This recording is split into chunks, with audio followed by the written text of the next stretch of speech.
Okay, ladies and gentlemen, thank you very much for that. And I'm sure you found the update sheet interesting. So we're going to start the meeting proper now. So item 1 on our agenda is apologies for absence. I know we've had apologies from Councillor Derek Perry, who's on annual leave. Are there any other apologies, Josh? Thank you, Chair, and apologies from Councillor Dave Mansell. From Dave Mansell. Okay. Anybody aware of any other apologies?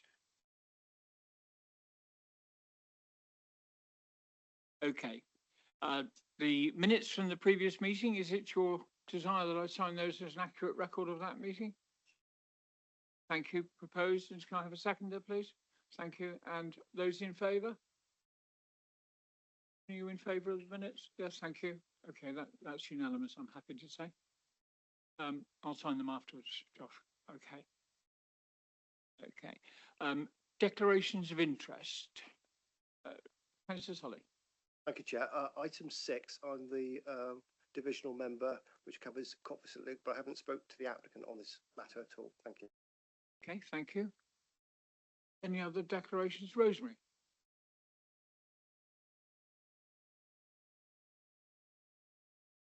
An email from the applicant, or the applicant's agent, I think it was. I think we all received that. So if we could make a note of that.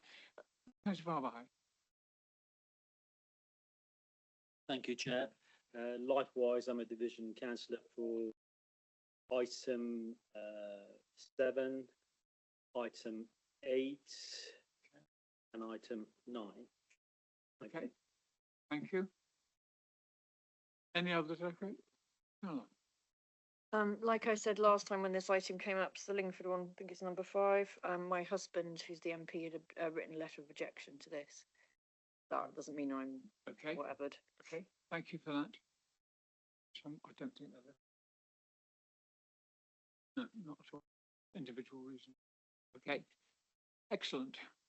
Right, in that case, public question time. Are there any under the rules? No, none under the rules. In that case, we'll move straight into the first of our planning applications, which is 38/19/0129, and it's Lingford Lane, and it's pages 17 to 88 in the pack. So I'm going to bring in Paul Sherman. Sorry, Paul, and Sam. Thank you, Chairman. This application was originally presented to the Planning Committee on the 18th of February 2025, where the application was deferred for the following reasons.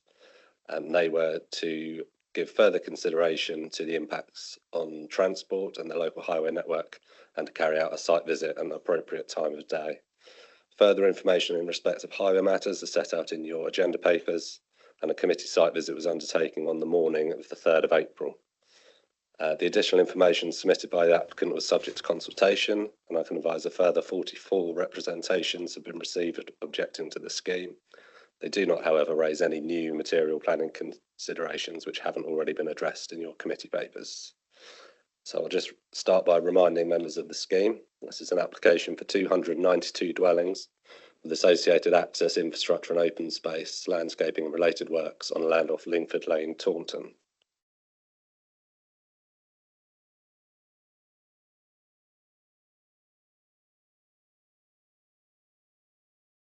Okay, so that's the application site outlined in red. It's to the east of Lingford Lane and close to the junction of Cheddon Lane and Lingford Lane. This is an aerial view of the site. If you can see my cursor from the screen, it comprises these 3 fields at the top of the Prizewood and Nerrells site allocation. And by way of context, it forms part of an allocated site that's allocated for residential development. We're talking today about these fields at the top of the allocation. This area down here has already been subject to outline permission and reserve matters applications and is currently in the process of being built out.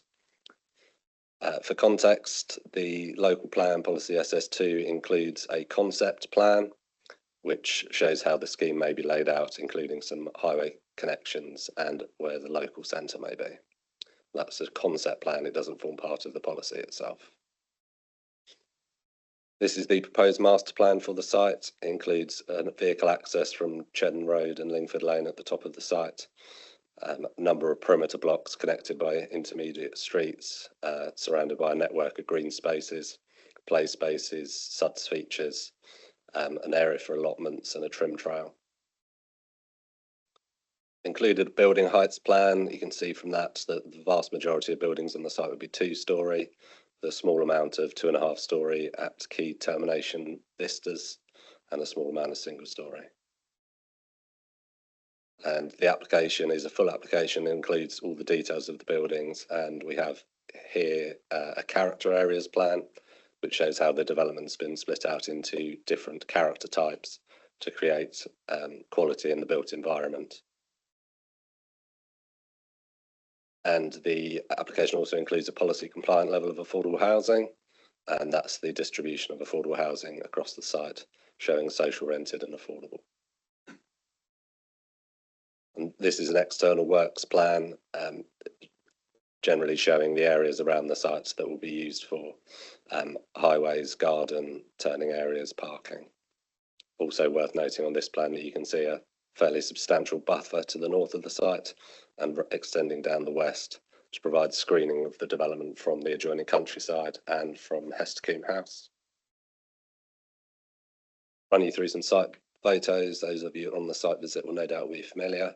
That is the location of the proposed access from Lingford Lane and Cheddon Road. That is a view back along Cheddon Road. There's part of the scheme includes the provision of a dedicated cycleway along that route, which Sam I'll ask to explain in a bit more detail shortly. That's a view north along Lingford Lane, and the application site is approaching on your right up here. It gives a flavour of what Lingford Lane looks like. Part of the proposals after the splitting of Lingford Lane with an emergency access bollard. So the idea is that that would be promoted as a walking and cycling route once the majority of the traffic can be removed from it.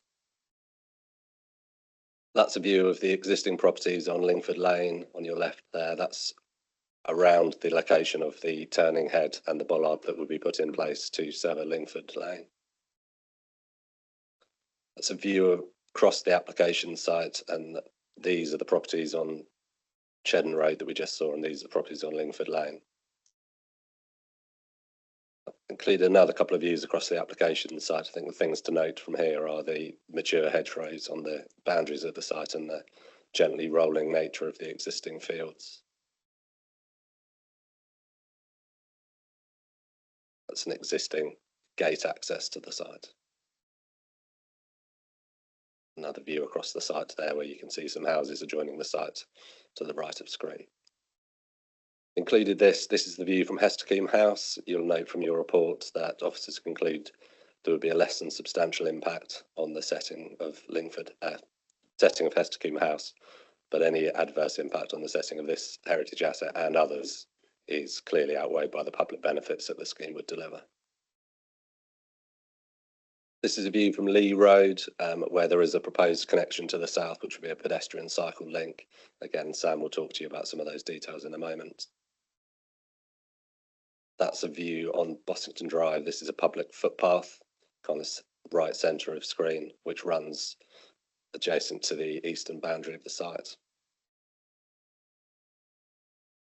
And that's a view from the other phase of the Nerrells Prizewood allocation, which, as you can see, has been built out. The application site is in the background of the screen there.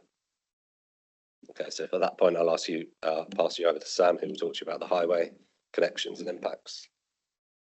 Thanks, Paul. So on the northwest of the site, in the black circle, is where the vehicular access is. That's Cheddon Road, Lingford Lane. That's going to be a priority junction. The junction itself is going to be realigned slightly into the site to improve the visibility. This has been subject to road safety audit stage 1, and then further safety assessments are undertaken should this application be permitted at the 278 detailed design stages. And then on the southwest of the site, there's a bollard going in. That will enable emergency access still. And then that, so should there be an emergency vehicles will be able to route from the south along Lingford Lane, and then that's generally a summary of the vehicular connections. Sustainable connections. So we've got the applicants providing a cycle track through the site, which is in line with the Connecting Our Garden Communities routes. And this cycle track will lead towards, I know on this drawing it's got Taunton Academy, but Pyreland School, Secondary School, the cycle track will go along the length of Cheddar Road, designed in line with the principles of the DFT's LTM 120 Cycle Infrastructure Design Guide. So that's heading to the west towards the secondary school, and then going through the site and then down onto Lee Road, which Paul showed a photo in the previous slide. There's going to be a connection that then leads you towards Nerrells, the primary schools and the other local amenities. And then on Lingford Lane itself, because the bollard's going in along there, generally the traffic flows will be reduced significantly because there will only be vehicular access to the for residents along there. And so really that's a new active travel route or a quiet lane route to encourage sustainable trips. These are some more of the detailed drawings of the cycle route towards Pyreland Academy, and Wellsprings Leisure Centre.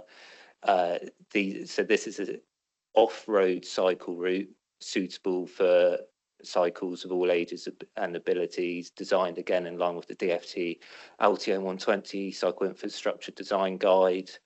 And then on the next slide is the connection just across Bossington Drive, an improved connection again, so onto Lee Road, and then a new crossing across Bossington Drive, which gives priority to cycles and pedestrians.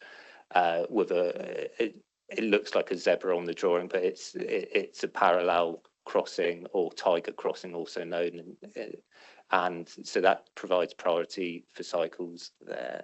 And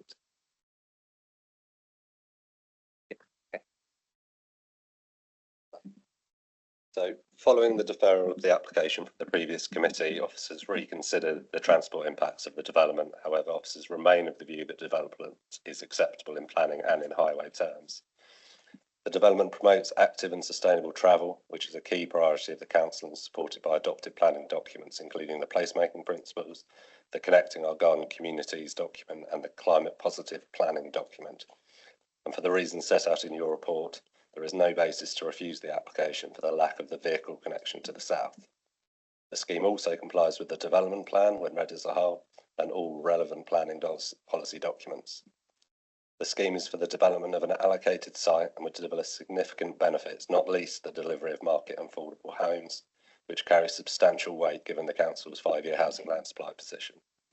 Accordingly, the recommendation remains to approve the application subject to the completion of a legal agreement and subject to the conditions set out in your committee papers. I was going to pass you over to Gary, who's going to make some closing remarks. Thank you, Paul. Yes, so thank you everyone for listening to the officer presentation. Just wanted to briefly conclude with the main points really, and that is that as Paul has recently said, this application has to be assessed under the National Planning Policy Framework, paragraph 11, where a presumption in favour of sustainable development, also known as the tilted balance, applies because of our 5-year housing land situation. And our assessment is that any harm from the development does not significantly and demonstrably outweigh the benefits of this scheme for 292 dwellings, which includes 25% affordable homes.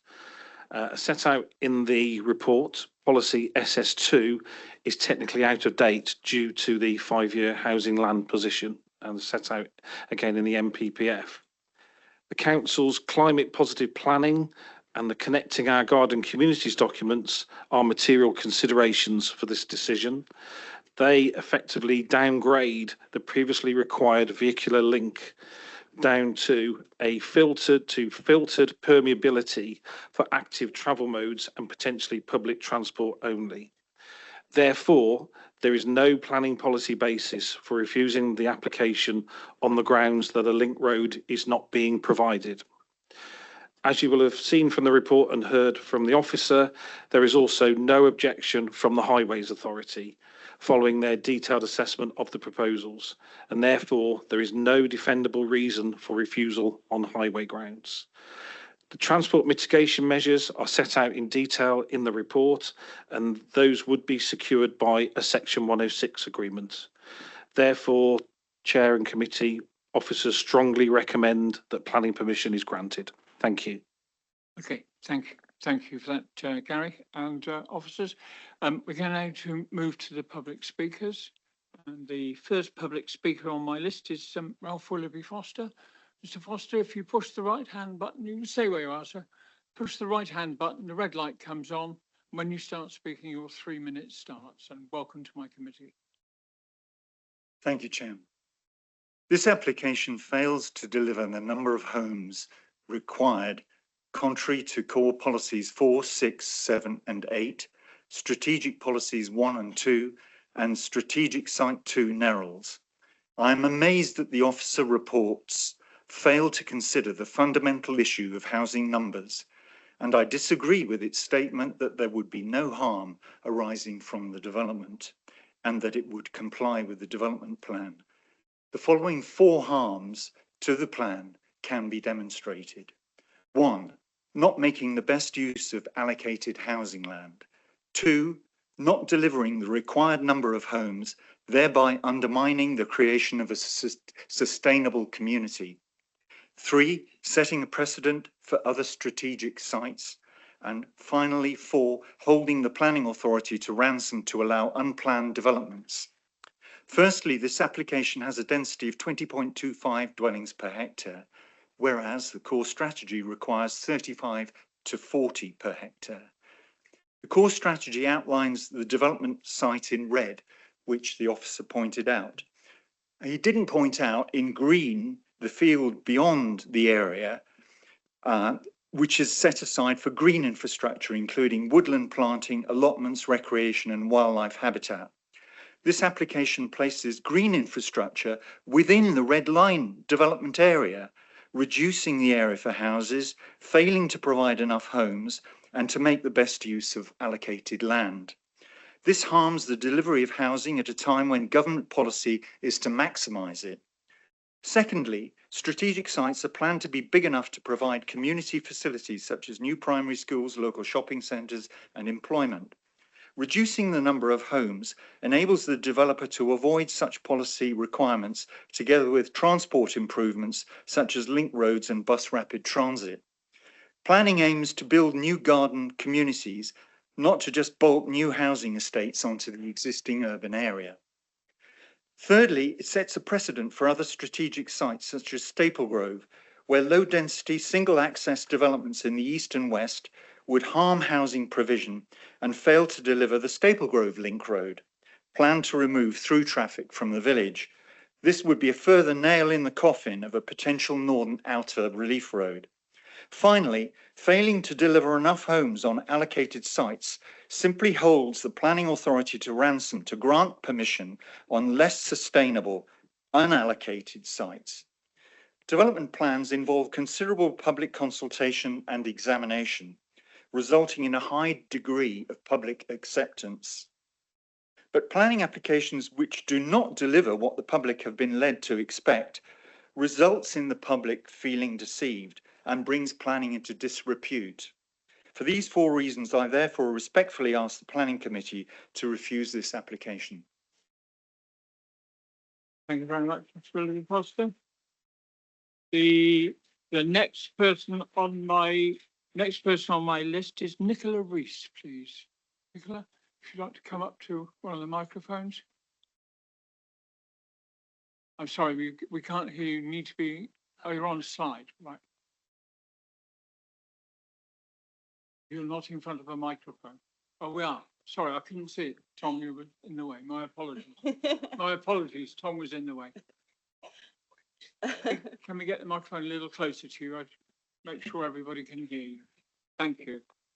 Your 3 minutes start when you start speaking, Mark. Back here again so soon, arguably with more questions than before. We are looking forward to this matter being out of our lives and minds. However, the reality for locals is it never will be. Families of Cheddar Fitzpaine School have major concerns of the increased traffic due to one access. We are not against the development of this site, we are against this current plan. If you approve it, this application will be out of your lives, but we will live with the effects daily. It is in your power to make this as safe as possible for our children. We had hoped the committee site visit would give you a sense of the worry we endure.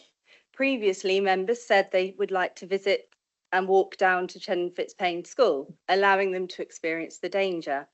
The case officer chose to guide them along a public right-of-way to Nerrell School. This failed to highlight the safety issues facing Cheddar to the north. Is this because the case officer did not want them to see the area that is unsafe for families, or because the road was too dangerous for members to walk due to narrow stretch of lane and no pavements? Delays have played into the developer's hands. S106 mistakes have been made by the council, which is detriment to the community. If this hadn't happened, we wouldn't be where we are today. The developer is calling the shots and the council are letting them. The developer has ignored the impact to the north of this site, as have the planning and highways teams. Is this because the assessments would fail? The information surrounding this application has lacked transparency. Mr. Paul Sherman, is the Crown land for sale?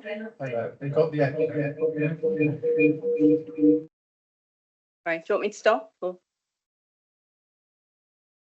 We thought the committee's common sense had prevailed, but officers have undermined your measured approach and supported the developer to not complete the safety assessments. We would have paid for assessments if we had had time. You gave the developer a chance to prove this application was safe and they disregarded it. For your officers to place this decision on your shoulders devoid of the requested information is unfathomable, especially considering this information is vital to public safety. The NPPF states local authorities should establish a target dwelling per hectare. Somerset Council has failed to do so. Developments at Staple Grove feature densities of 30 to 40 dwellings per hectare.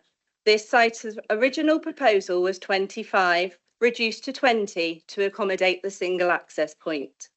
The NPPF stresses the importance of the efficient use of land. This site falls short. 4.1 in the case officer's report justifies approval because the council fails its 5-year supply. This contradicts the NPPF para 130 and 130C when a local authority's 5-year supply falls short. Low density sites that do not make efficient use of land must be refused. Please reflect the policies outlined in the NPPF and refuse this application. Thank you very much. The next public speaker on the list is Catherine Wilson, please. Kate, if you prefer. Kate? Do you have a microphone on that desk? You do? Okay, I wasn't sure whether there was one. I can't see, I'm afraid. It's the right button.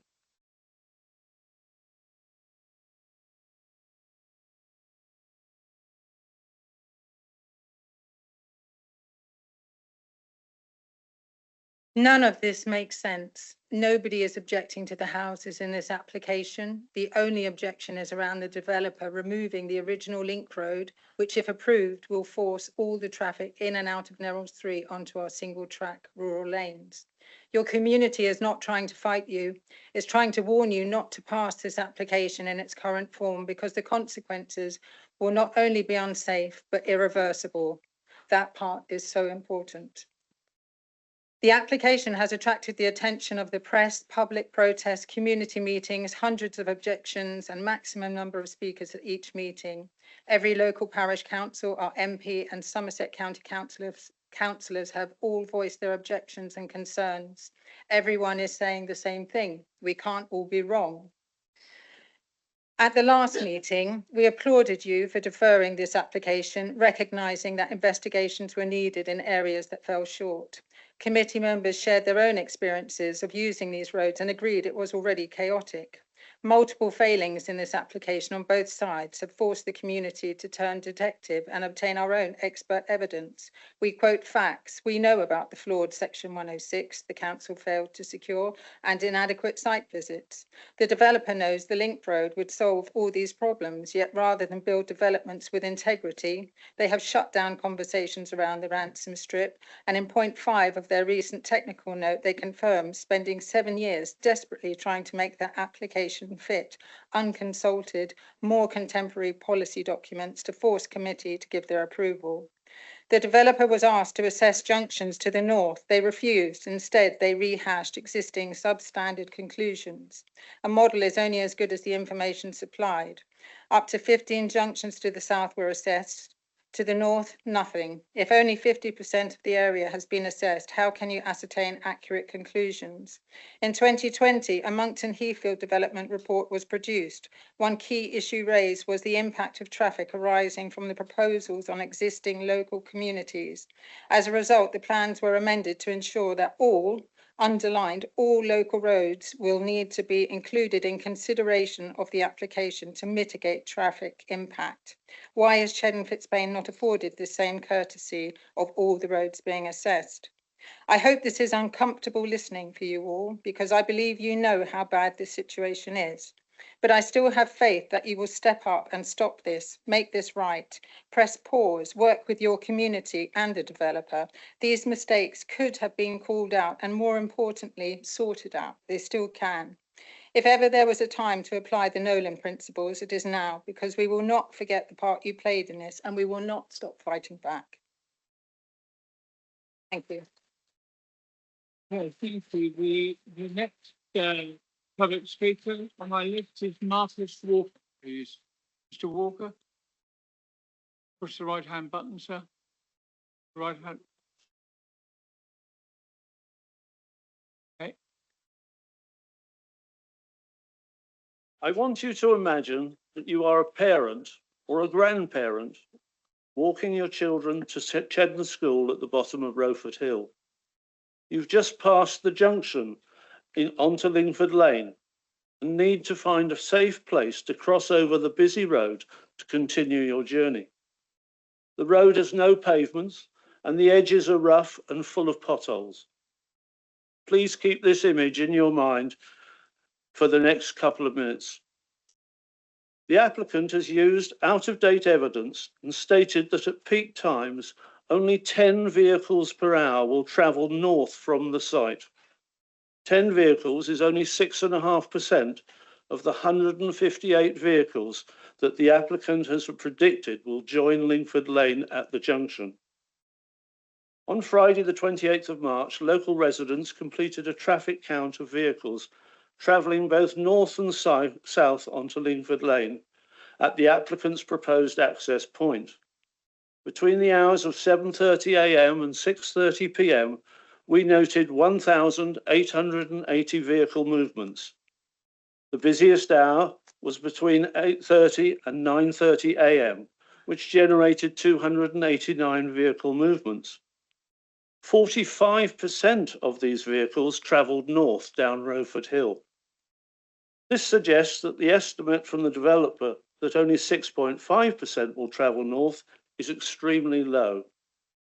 45% of cars travelling north on this road during our count will logically suggest that 45% of cars leaving Nerrells 3 will also want to move north. The peak hours for this road were 8:30 a.m. to 9:30 a.m. and 2:30 to 3:30 p.m. These are the very hours that you are walking to and fro from school. The traffic numbers will rise sharply, up to 450 cars per hour at peak times.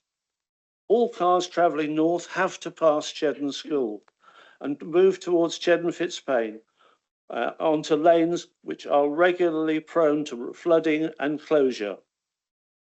I would like to invite members of the committee to join me and walk the journey up and down Rowford Hill at one of the peak times and experience for yourselves the chaos and danger which will get worse if the current plan at Nerrells 3 is not amended. So the next individual on my list is Karen Curd, please. You push the.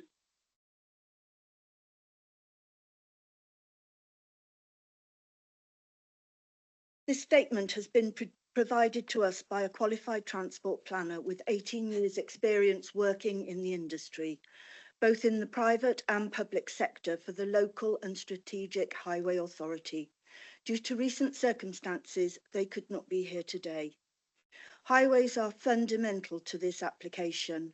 The Highway Authority have determined that this application is acceptable. This simply cannot be determined without clear and transparent evidence, assessment and modelling, all of which was raised at the last planning committee. Members heard and shared these concerns and rightly asked for further evidence as per paragraph 116 of the NPPF to support them in making an informed decision. This has been ignored by the applicant and Highway Authority. Instead, the applicant has given a number of reasons to try and justify not providing this evidence. Without this requested information, as a professional, I cannot come to the same conclusion the Council has.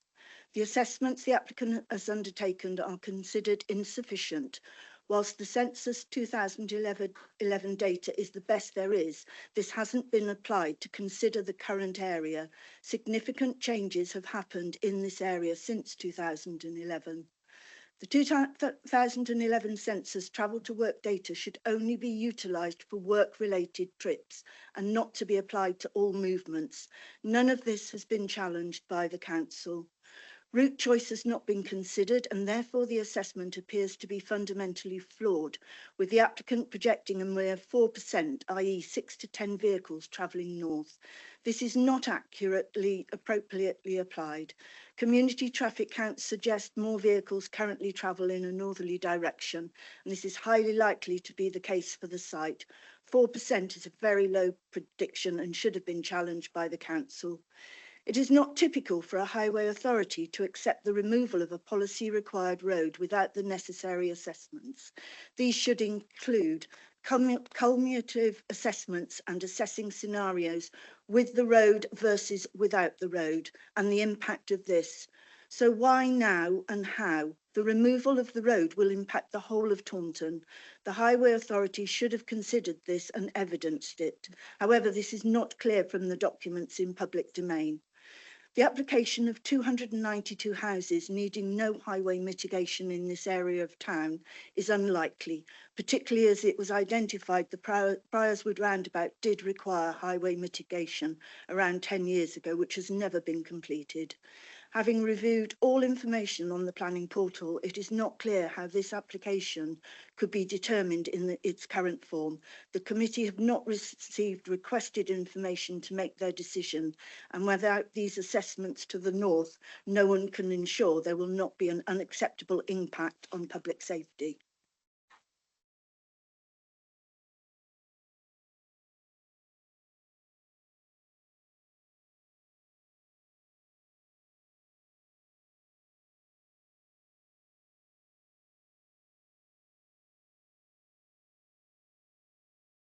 No, I am. Oh, I just needed my clearing. I'll sit down here. So far, I haven't got any information. I live on Cheddon Road at the top. Pyland School has not doubled in size, but considerably increased in size. If you would like to be in my house at school times, at work times, coming and going, there are enormous amount of cars going down the road. Nobody has talked about Cheddon Road. It's already very, very busy. I have a video of an event that went on last Sunday morning. There was a queue almost a mile long on Cheddon Road. It is unacceptable for any more cars to go down Cheddon Road, and I strongly object. That's all I have to say. But please, would somebody look at Cheddon Road? Thank you. Okay. The next public speaker on my list is Mike Batch, please. Hope I've got your pronounce your name properly. Thank you. My apologies, Mr. Matt. I've missed a speaker. Would you excuse me, and I have to backtrack a moment. My apologies to Karen Curd. Oh, that's what I thought. Sometimes no. Thank you. I think we've got the message. My apologies, Mr. Batch. That's okay. I'm the chair of Cheddar Fitzpaine Parish Council, so I'm speaking on behalf of the Parish Council. In search of some light relief from thinking and worrying about the Nerrells 3 planning application, I sat down this morning to review our Village Hall risk assessment. As most of us in this room know, it's the norm nowadays to subject the things we do to a rigorous examination of perceived risks, and quite rightly so. There are well-established criteria for what triggers a risk assessment. Top of the list is this one: when you have limited knowledge of a hazard or risk. Just 2 months ago, this committee accepted the fact that additional traffic generated by Nerrells 3 constituted a hazard or risk of which it had limited knowledge. As residents, we already know from experience what happens when unforeseen incidents subject our rural lanes to additional traffic. It's chaos and it's dangerous. We recently made our own well-organised and documented traffic count on Lingford Lane, and the numbers were alarmingly high. Your committee was quite right to cite this issue as one of 2 reasons for deferring the application. The other reason for deferral was to allow a site visit by your members. Whilst that visit has been carried out, the additional transport assessment to the north of the site has not. In view of that glaring omission, the only rational reason for bringing this application back to committee would be to refuse it. I was therefore shocked by a recent report implying that this committee was minded to approve it. I still don't understand this apparent U-turn. The key to risk assessment is that you identify a risk and you deal with it. Ideally, you neutralize it. If not, you minimize it. What you don't do is add insult to potential injury by stating the risk is compliant with planning policy. What you don't do is seek to offset the risk to life and limb against quality of life benefits for the people whose cars will be creating the risk in the first place. If you approve this application, you will be doing both of those things. I urge you to have the courage of your initial convictions by doing what's right and not what is expedient. Turn this flawed application down. Thank you, Mr. Batch. The next speaker on my list is Stuart Haskins, please. Mr. Haskins, as with everybody else, sir, when you're ready, right hand button, red light comes on, and your 3 minutes begin when you start speaking. Okay. Apologies, I'll have to use glasses because I got dust in my eyes yesterday. Can't see very well. Good afternoon, gentlemen, chairs, ladies and gentlemen, and councillors. I'm the chair of West Monkton Parish Council, and I have spoken at this meeting before. The points I wish to make to you again today are focused on the detrimental impact that the proposed highway plan of Nerrells 3 will have, inevitably, on the existing communities. We talk a lot about the new development, but I'm talking about the existing communities. Cyclists on the roads to the north of the development and the country lanes through Cheddar Fitzpaine, Goostonford and Monkton Heathfield. We talk about active travel and getting people out onto bikes and that, but this development and the proposal makes that risk even greater to those people. Experts we have consulted inform us that dwellings proposed for this development will generate between 1,700 and 2,300 vehicle movements in and out of the development in a reasonable day. This is a figure that will, in the morning, obviously be higher because of the commuting period, and in the evening, the very times when children are going to school and probably coming home from classes or extras school activities. These people using the lanes will be using the motorway, be using the lanes to get to the motorway destinations and causing congestion. They will do this by rat running, and we already have a significant experience of rat running when the town is congested. In our opinion, this application has not taken all reasonable scenarios into account, as laid out in the NPPF Para 116, in respect of highway safety impact in its borders and borders on contempt of the developer to refuse to undertake the highway impact that was asked for at this last meeting on the roads to the north and the east of the development. The Cheddar Fitzpaine Parish Council and West Monkton neighbourhood plans, which is relevant to this application, do not appear to have been given any consideration by the applicant or the planning officer. Transport Policy T1 includes a requirement that ensures existing and proposed schools and local centres are provided with a safe and convenient cycle and footpath. This is not the case. Connections, as it is reasonable to assume that the percentage of children from this new development will actually go to Cheddar Fitzpaine Parish School. They won't all necessarily go to the new one down at the bottom of Narrows. There are no footpaths, as has already been mentioned, providing a safe route from the new development to the school. I need to continue, please let me finish. The failure of all parties to provide a full assessment for the highways, as requested by you at this planning committee at the last meeting, and the highway plan is unacceptable, and the not being compliant and laid out in the MPPF. For that reason, I implore you to review this application in the knowledge that the facts can't be denied.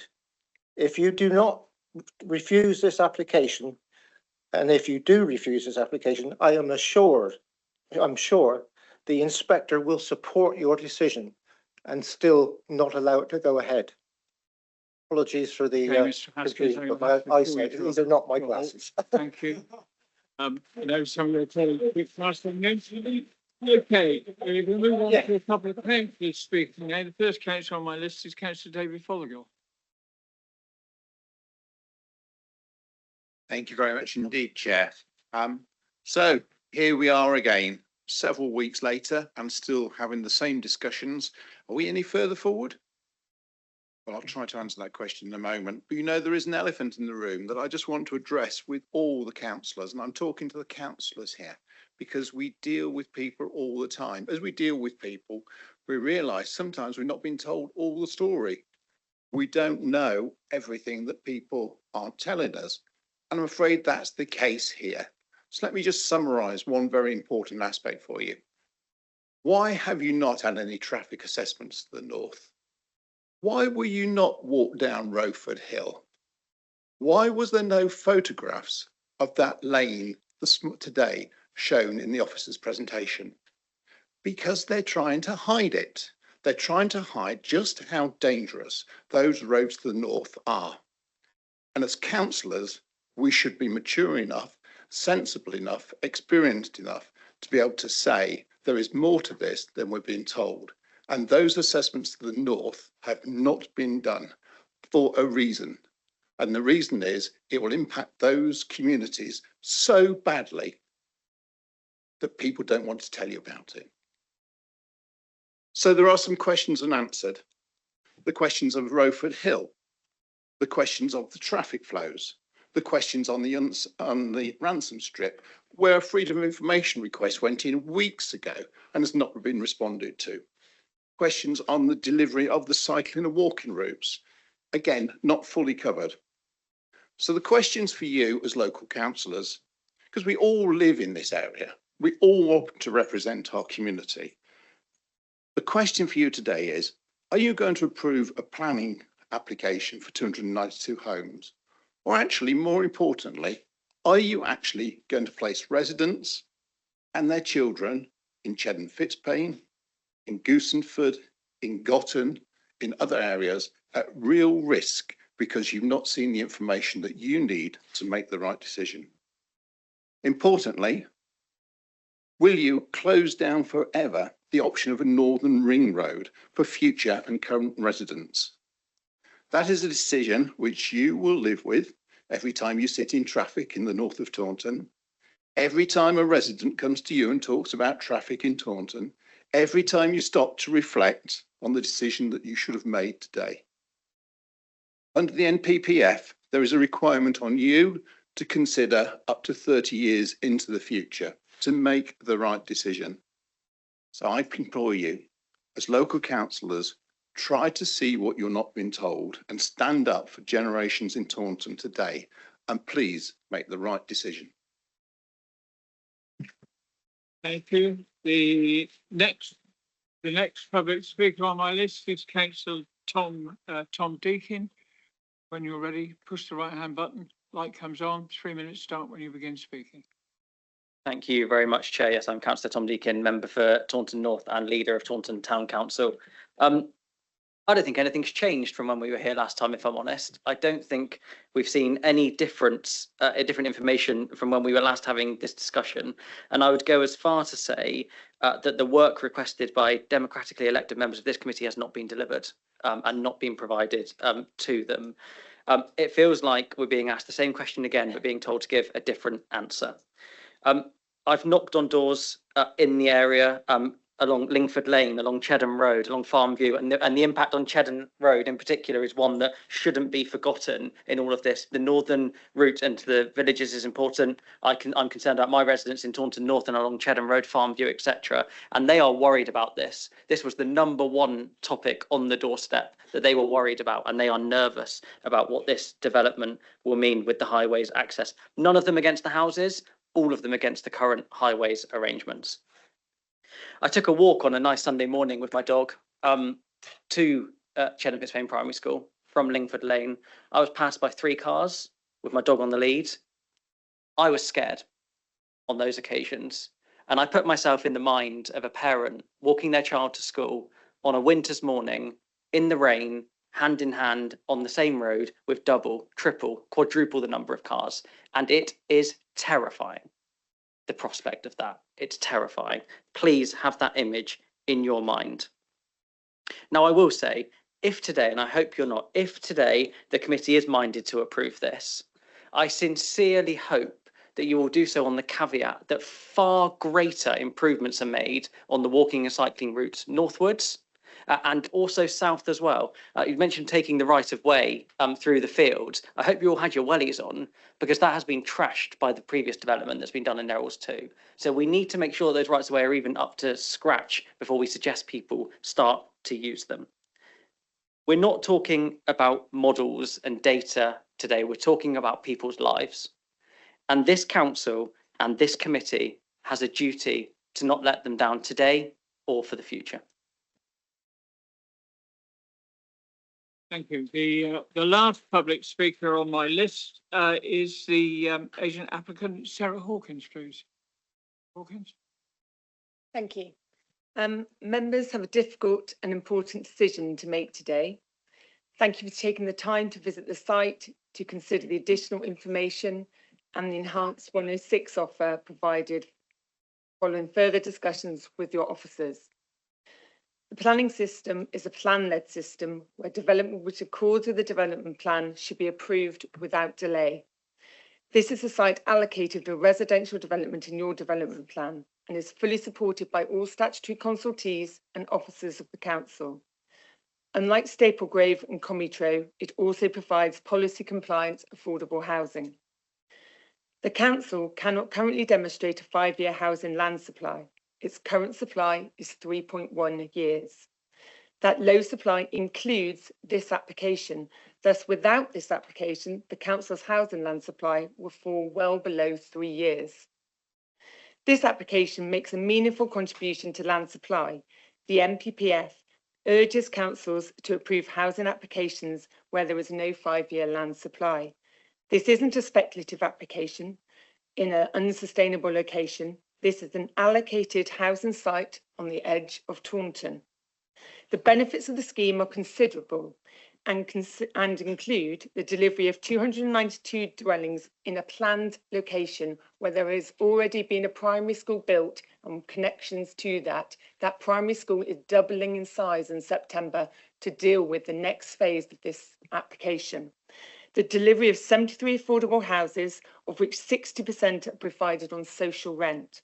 The provision of new open space, community orchards and allotments, new pedestrian and cycle connections, biodiversity enhancement, economic benefits, substantial SIL contributions of 1.8 million, which the council can direct to local infrastructure improvements, a proportion of which will be available to the town council. Comprehensive 106 package, including, since the last committee, a new bus obligation and secured obligations to deliver new pedestrian and cycle enhancements. You've heard about concerns raised by third parties. Those concerns are not supported by the evidence before you.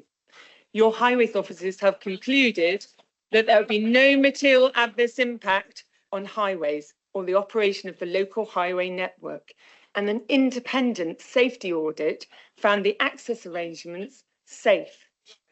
The council's own adopted placemaking principles and the changed approach in the new NPPF priorities sustainable transport modes, not building roads. Your officers told you at the last committee that providing a road link from Bossington to Chedden Road would bring more traffic travelling north.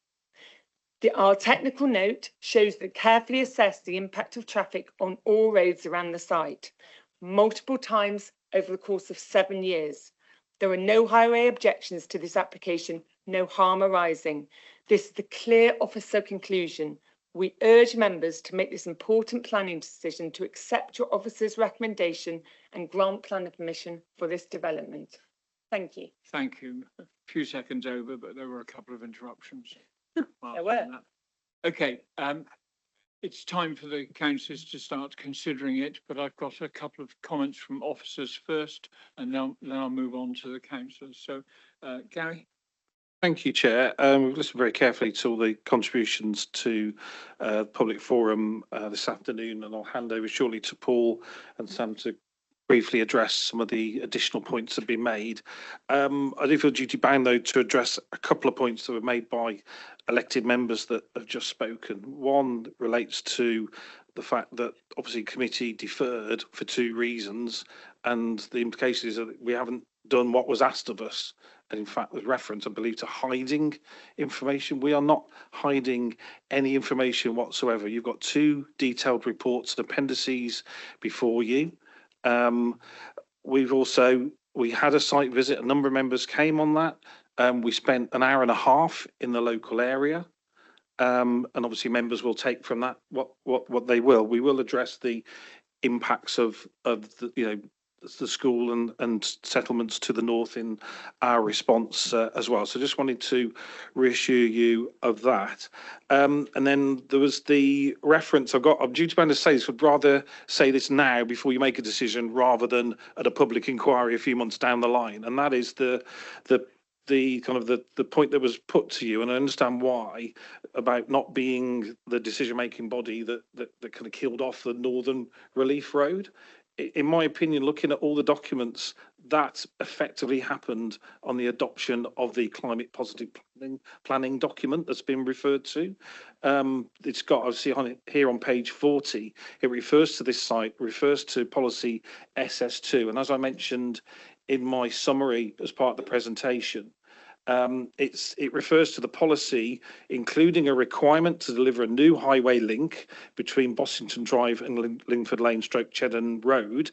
Then it goes on to say really clearly, in line with the climate emergency, the expectation will be that this connection has filtered permeability. So a bit of technical language there, but in fact, it's kind of filtering out certain modes of transport, i.e. vehicles, for active travel modes, which is walking and cycling. And it does say potentially public transport, but it says only. So it's in that document effectively seals the fate of that Northern Relief Road, I have to say, in my opinion. So just wanted to be really clear on those points, and I'll hand over to Paul and Sam now. Okay. Yeah, thank you, Chairman. I just wanted to, I'm sorry, we're not going to allow interruptions. I'm going to allow the officers to speak. Okay, thank you. thank you, Chairman. I just wanted to comment briefly on housing numbers and density. It's quite right that we should be trying to achieve the highest densities possible on our allocated sites. Officers feel that this does this. The density figure quoted, I believe, includes the open space, which is within the sites, but that open space includes things like play space, the SUTS features, the trim trail, the allotments, which you want in and around your houses. Officers are of the view that the number of homes proposed is appropriate given the location of the site. And I think then I'll just ask Sam to comment on the highway matters. So there are a number of queries regarding the traffic impact assessment, and the highway authority, as I've said before, are satisfied with the submission from the applicant, which is very comprehensive in terms of its assessed 15 junctions. Yes, they are towards Taunton town centre, but that not all the findings from that capacity assessment found that nothing would be severe. There would be no severe delays or congestion caused, meaning that in terms of routing for future residents, that they would not be put off routing down to Prizewood Road instead of heading north. So that's something to consider in terms of future residents. And then in terms of the current approach, in terms of for the highway authority, there's generally an approach of, if we continue to build additional roads and build car focused mitigation, that's just going to encourage private car trips. Whereas for this, we've looked at providing those sustainable mitigations as we talk through for the cycle route to the secondary school, the Lingford Lane bollards, the improved connection on Lee Road and over Bossington Drive. Please, if you wouldn't mind, I would much prefer you, I don't want to clear the public gallery, but if you continue, I will do so.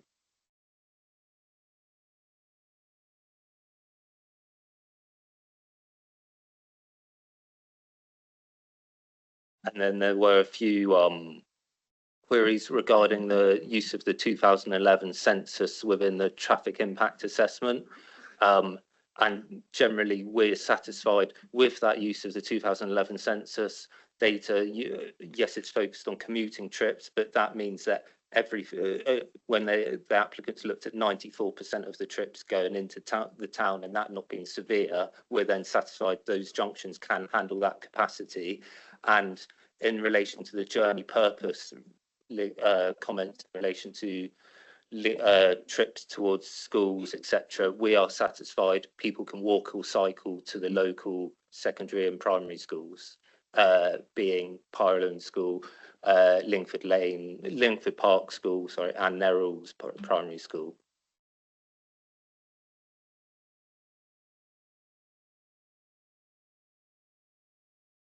Okay, it's time for the councillors to consider this application now. So the first councillors that caught my eye were Norman Cavell, then Andy Sully, then Gwil Wren, please.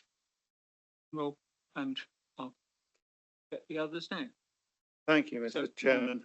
I'm breaking the habit of listening to others first and speaking later. But I do think I ought to speak up a little bit earlier in the presentation of this. First of all, I'd like to back up those people of the public who have spoken, and I think they've given very factually accurate reports. So that I'm quite keen on. Secondly, before I get on to the main thing that I want to speak about, the site visit. At the last meeting, considering this application, I have no doubt that we went out there because there was concern expressed about the capacity of the roads to cope with the traffic. At no time, particularly, do I remember succinct and sustained concern about access onto this site. Access could be provided onto this site. That wasn't a problem. So we had a site visit. Sorry about this, Gary, but the site visit planned to coincide with half term for King's School. So that no school traffic to that one. We then had a nice quiet, and actually I saw 4 mothers walking children across, and I was there, I think, before most of the other people actually got there and sat and watched. So we looked at the access.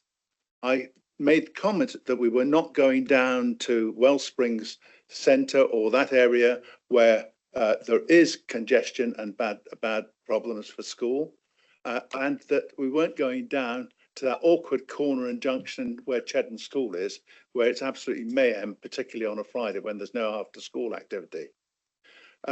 Instead, we went for a walk down a footpath that I walked part way with and said, I know this footpath and I declined to walk any further because that was a waste of my time.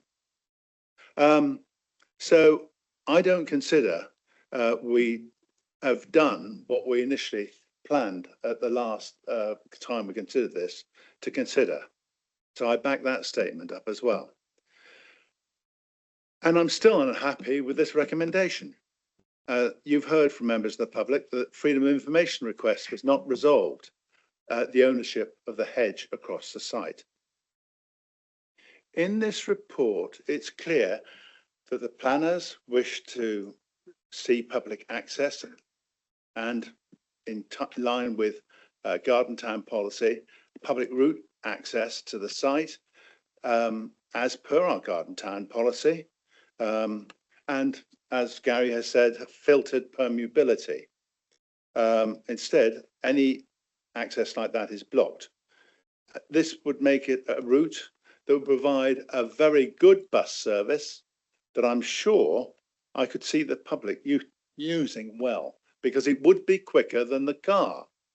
Instead, you're going to leave this site to have a bus service that either comes up Cheddar Road through all the traffic and chaos, or comes all the way from the West Monkton side along Goosenford with the problems there.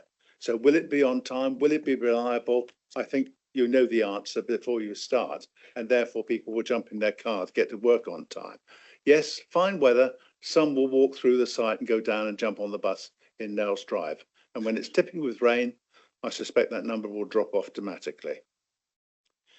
Anyway, the main bite that I have here this afternoon is this afternoon, I believe we should make a stand on access. And I say that as a councillor and a landowner who has seen sales of land for development and the serious consequences that are left for others, usually for the parish council, to pick up and resolve. Now, let me say, when a field is sold with a land map, many of you will have seen these maps, and that clearly delineates the ownership of the boundaries by use of a T. Both sides of the land of this hedge have been sold. So I wonder what happened to the hedge. Now, when a developer buys an area of land, it's usually held in a holding company of some sort. The red line on the boundary of the development that is then submitted to the LPA could be redrawn in the middle of the hedge, say. The development company develops. And when finished, the public open space is offered to the LPA or the parish council. And there's a plan there that shows the red line at the bottom of the hedge against the public open space. So this then leaves the hedge, or the hedge and the ditch, or in some cases, the hedge and the stream in no man's land. A liability to be resolved by others, whether a management company or the parish council. And this isn't imagination. This is my experience and what has actually happened and happening on Monkton Heathfield 1 site. Things haven't changed much. Sorry, Simon, I've been about too long. But I can go back to 1970, when Chantry Keys did an earlier development in Monkton Heathfield and left such a situation against the main road. And there are other examples, I expect.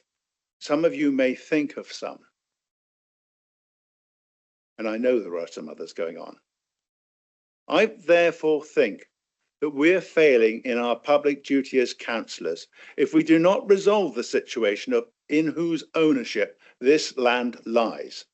Because the community benefit of resolving that issue will be very substantial for many years to come. I would therefore propose that we do not accept the recommendation to approve, but at the very least should defer this until that situation is resolved. Thank you, Mr. Chairman. Thank you. Okay, the next councillor is Councillor Andy Sullivan. Thank you, Chair. I've got two questions. The first one is on page 20, 5.2, policy SS2 is now out of date. It says, comma, given that the council is unable to demonstrate a 5-year supply of housing land, and any policy which is out of date must be afforded less weight in decision making. Is it saying, therefore, that all of our policies that came from Taunton Deane Borough Council, Somerset Western Taunton, now to this council, that because of this 5-year land supply, that all of our policies are out of date, or you were just singling out this one policy is out of date? It's my first question. So where it applies in terms of developing this site, effectively it is out of date because the National Planning Policy Framework kind of imposes a presumption in favour of sustainable development and limits the issues of which we can assess the harms and benefits. So the benefits are wider, but there are also very specific things in terms of harm. So the precise requirement in this case in SS2 for the link road, setting aside what I've said about the climate positive planning document, is out of date and has very little weight in your decision making. So to be clear then, my question was, are all the other policies out of date, or is it just this one? So are we saying that this policy is now fallen? Are all our other policies still have weight, or is the 5-year land supply trumpet says that you can't use your policy? Essentially does trump them. It depends what's being looked at. So if it's like impact in a conservation area and things like that, those relevant policies in the local plan would still apply. But where it's a real focus of the decision making, and SS2 is the policy that in this case allocates the site. In some instances elsewhere, it'd be a policy even protecting land from development. So even in those circumstances, the NPPF puts those policies out of date and puts a presumption in favour of development on that land as well. So on a piece of land where it's allocated already, it's really pushing for housing growth, which we know from all the stuff around the NPPF is the reason behind it. Thank you for that, Gary. My second question is, Staple Grove, North Taunton development, which is to the west of this development, over many years, obviously, it's part of the Taunton Garden Town now, 1,600 homes. And part of that application is to have a strategic road for it, which we've got, was it 14 million pounds from the government, 7 million pounds for the primary school, 7 million pounds allocated to the council as a grant to give to the developer as a loan, and the money will then come back to the council.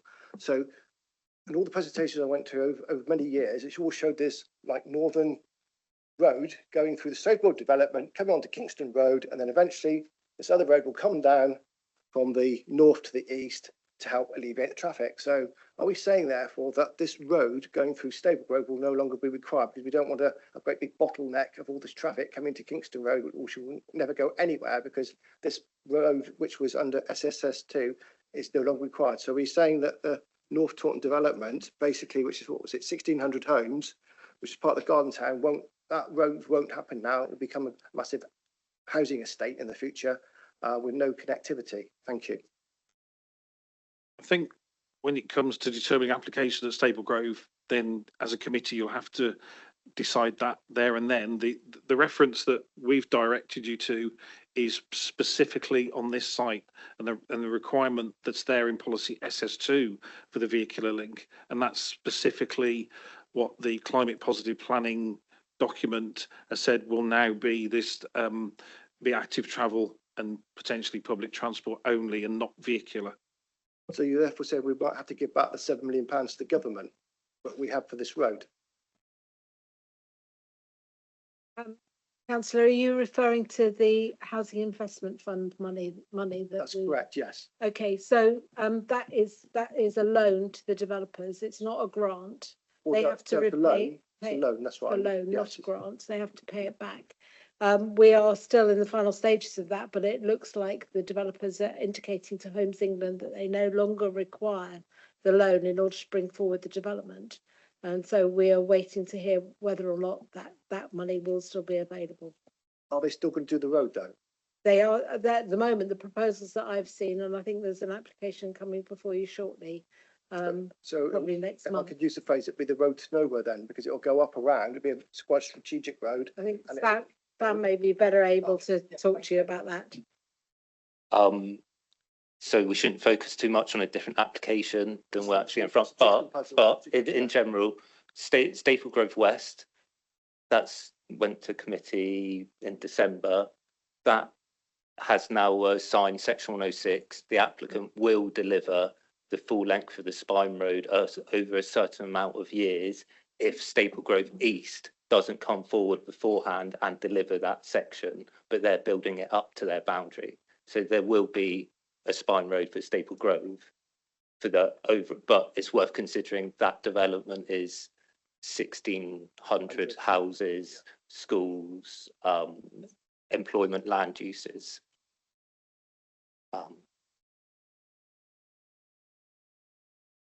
Okay, the next on my list is Squirrel Run, please. Squirrel.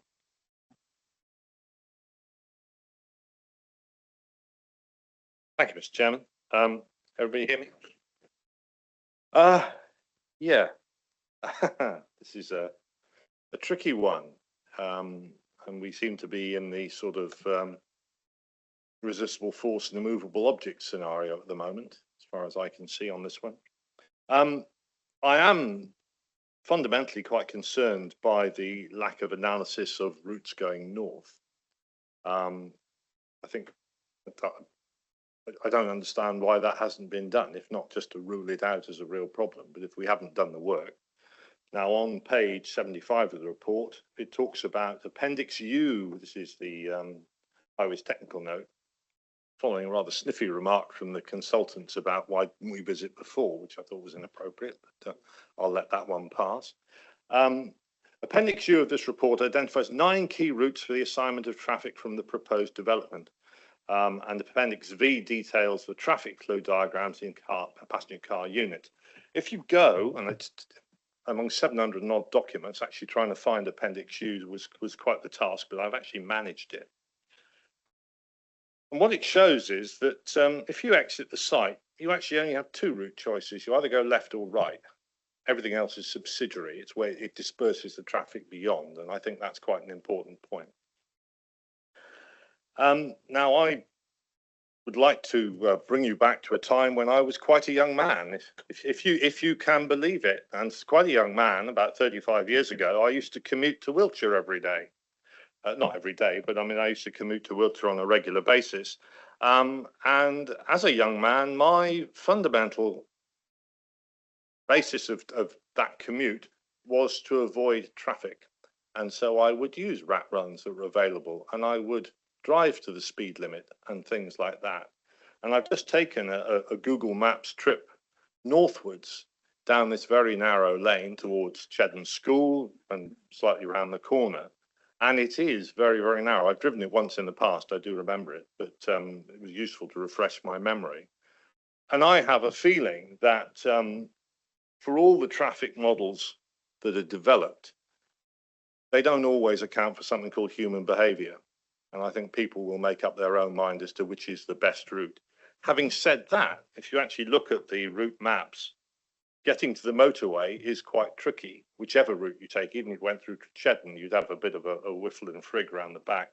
But I suspect that people, if they want to access the motorway and go further afield than just Taunton, would probably avoid the middle of town. What I don't know is where the jobs are for the people who are going to buy these houses. So, I mean, so that is up in the air. And I go back to my first point. It's really unfortunate that we haven't got a bit more detailed analysis on this one. So if you look at the current situation, it was referenced that people walk their children to school. along that lane to Cheddon School.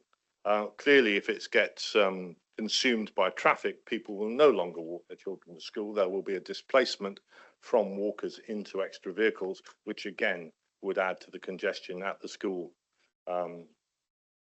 times, which I don't think has been factored in. But we have heard some very, very strong advice from the officers, which could be interpreted as you can't refuse this because of the 5-year land situation. So I would like to know what the situation or what the advice might be from the officers, and they may decline to answer because it's putting them in a pretty tricky situation.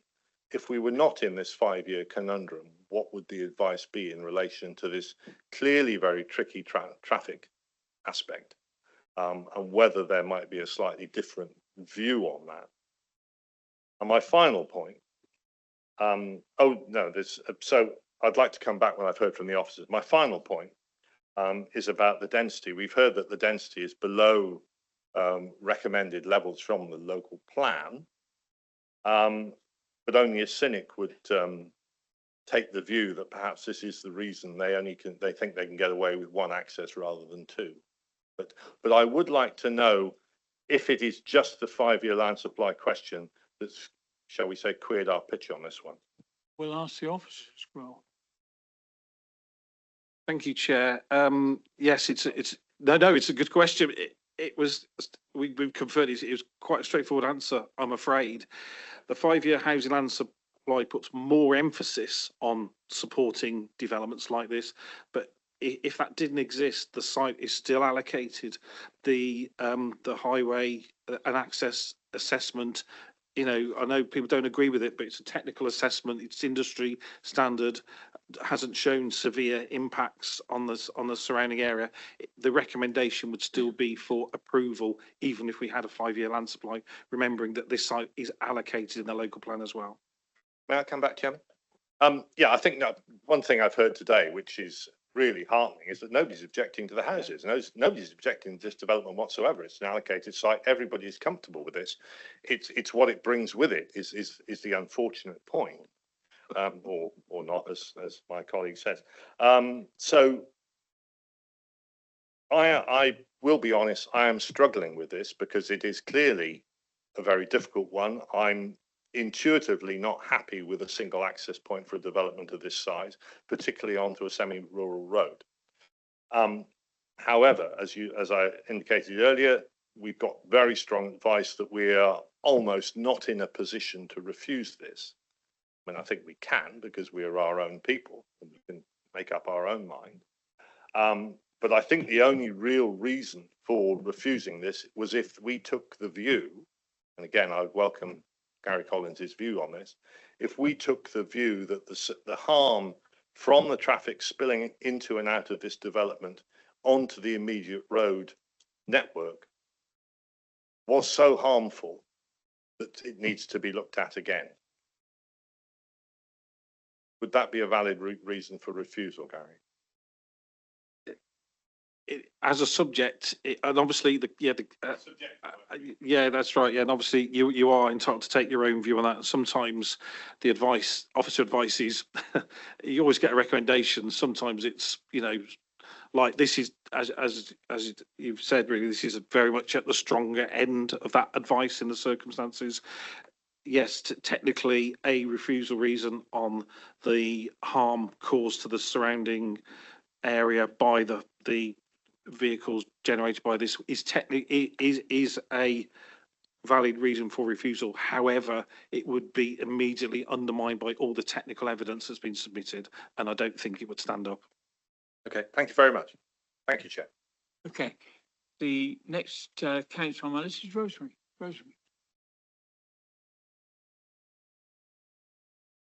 Thank you, Chairman. I was disappointed in the site visit. I got up early, all full of beans to go up to Cheddon Road, and I found that the school wasn't in. Now, that was fundamental to our site visit, to see the way the school impacted onto the whole thing. The first thing that was said was the school's not in. And I thought, well, what are we doing here? I've come all the way up from Watchet to find that the school's out. I mean, I know about schools. I live next door to one. But if the school's not there, we don't get any traffic at all, much. But why did we have a site visit when the school wasn't in? We must have had at least 3 weeks between when we asked for the site visit and having the site visit. Surely there was time to be seen that was going to happen. I mean, I looked at the rest. It gave me a clue about where they were. I had to ask where the school was, by the way, and I was questioned, which school are you talking about? Well, I thought it was, it's Cheddar Road. I thought that's what we were talking about. But I was asked, which school are you talking about on the site visit? Well, I knew which school it was. It was the one on Cheddar Road. Now, that's where I wanted to see where the traffic was coming from. And I do understand, having been on the site visit, that the coming up to the Cheddar Road, there's a corner, and that will be cut off because there is room there to take a wider look at it. But also Lingford Lane, I walked Lingford Lane, much to my distress, because I had the wrong boots on, I'm afraid. And it did not help my walking. They say they're going to surface that. It would need to be surfaced, whatever you're putting on it. So I just bring that point up. But I was very disappointed in the site visit. I was very pleased we were going to have one, because it's only the second site visit that I've known to happen. Because they're not popular with the officers, I'm afraid. They, you have to get. Did you not get asked for them? I'm sure when the houses were going to be built next door to my own property, they had a site visit, and it was very informative actually, because I looked at it, but I couldn't say anything because I was impacted. But no, I was disappointed in the site visit. And also it was in the morning, we were actually asked by somebody, it's easier to look at it in the afternoon. It has more impact. I had that on an email, that it has more impact in the afternoon. But having gone up in the morning, I wasn't going back, but that is a point actually. If I want to go back and have another look, am I at liberty just have a look on my own? You're a free agent. You can go down any of the King's highways at any time of your choice. And I have to say, I've sat on planning since 2005, and I've yet to have a problem getting a site visit. So I'm afraid I don't agree that there's a problem getting site visits. I haven't. This is only the second one that I've known take place. Maybe, but I've never had a problem getting a site visit. Gary, do you want to come back? Yes, yeah, just to echo, we'll service site visits as and when they're requested. I've been here about 6 or 7 months. I've done 2, one here, one in North as well. It's our choice where we come from. Myself and Paul were meeting nearby at 7:30 to plan for the site visit. Enjoyed looking at the site with members and discussing all the issues informally, of course, really. So I hear what's been said. I mean, certainly Councillor Calville had corresponded with me in terms of the scope of the site visit, which was shared with all members. Aside from that, I thought members were happy with it. In terms of the schools, whether they're open or not, I asked Paul to just confirm which were and which would, because we strived to get you out there in the morning from 8:30. Most of us there well before 8:30, in that school drop-off period. And we did see people, walking and cycling probably driving to school as well. So Paul, can you confirm what schools would have been open? Yeah, thank you, Chairman. Thank you, Gary. Yeah, so Chedden Fitz Payne School, which is the school that was referenced in the last committee debate, was open, and we saw children walking and cycling to school along Lingford Lane. So that school was definitely open, as were Priorswood and Nerrells. The school that wasn't open is King's College, which is a private prep school, a little distance away from the site.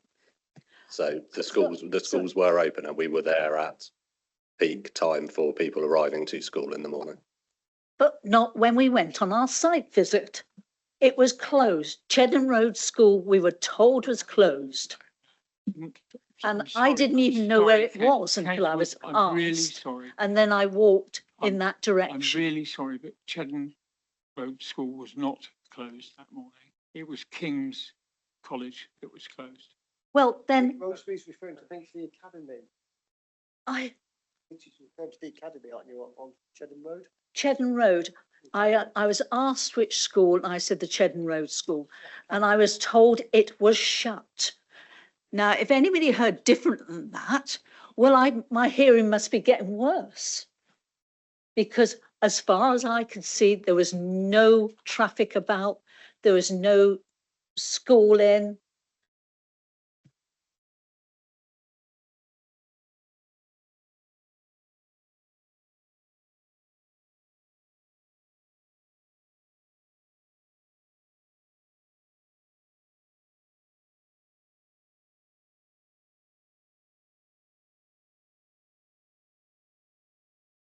There are effectively in the area of using that road, 3 schools. Chedden Primary School to the north, right? Wellspring Centre and the school next door to it. And then as you look down from where the junction was, straight down the road, the gates at the bottom of that road, straight ahead, lead you into King's School. So they had already broken up for half term, but the other 2 schools were functioning. But, you know, which way does the traffic come to them mainly? Okay. We saw the traffic was there on the morning at the time of your visit. Have you finished, Rosemary? Can I move on? Have you finished? Been up since? No. Have you finished your comments? Oh, I can finish it, yes, because it was a waste of time. Okay. I'm sorry you felt that the site visit wasn't helpful to you. The next speaker on my list is Carol Ellis, please. Thank you. I'm a bit sort of nonplussed, really. We specifically asked last time for additional information and evidence gathering and whatnot about the impact of the development on roads to the north. That was the specific concern we had that isn't addressed by the current, all of the existing transport assessments. And basically, there's nothing has changed. There's no new evidence been provided that it won't cause chaos and carnage on roads to the north. On the other hand, we've had residents who've done a lot of groundwork and presented information themselves showing a very, very high volume of traffic exists already along that route, including going north, to which this will add. So I'm like last time I spoke against this on on grounds of I want to avoid carnage and chaos on the highway and on the traffic network, and I'm not understanding what has changed between the previous meeting and now. Where is the extra evidence provided by the developer to show that what anybody with half a brain who lives in Taunton, who knows that area, and especially if you live in the area, what you can anticipate would be the unacceptable harm of suddenly having all this extra vehicular movement down ridiculously narrow lanes, some of them without a pavement, putting children at risk on their way to school as well as other people.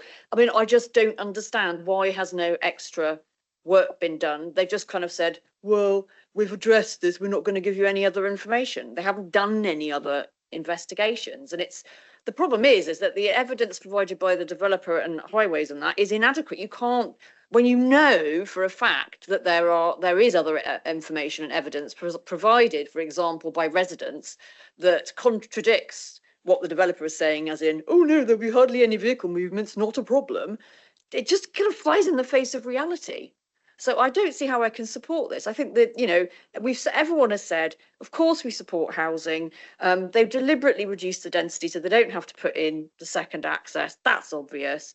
It's really disappointing that you know, our officers and the developer have not actually been able or not bothered to work together to actually provide a development that everybody can support, an application that everybody can support.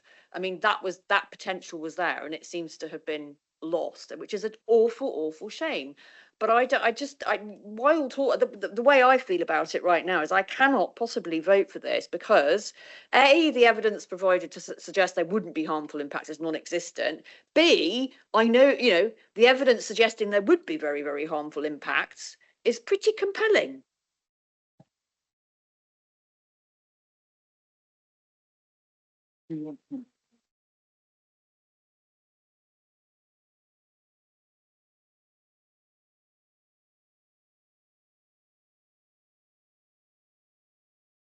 Bring our legal representative in at this point. I've still got another couple of councillors who want to speak. Sorry, Chair, I just thought this might be a good opportunity for me to come in. Just for a few considerations for members to think about while they're deliberating their decision. So you have heard from planning and highway officers that the application is acceptable and that they would strongly recommend the approval. You heard it's an allocated site and that there's no statutory objection that cannot be addressed by conditions or section 106 obligations. So I wanted to remind members that any refusal reasons as per MPPF paragraph 11D, because we're considering the tilted balance in this matter, must be strong.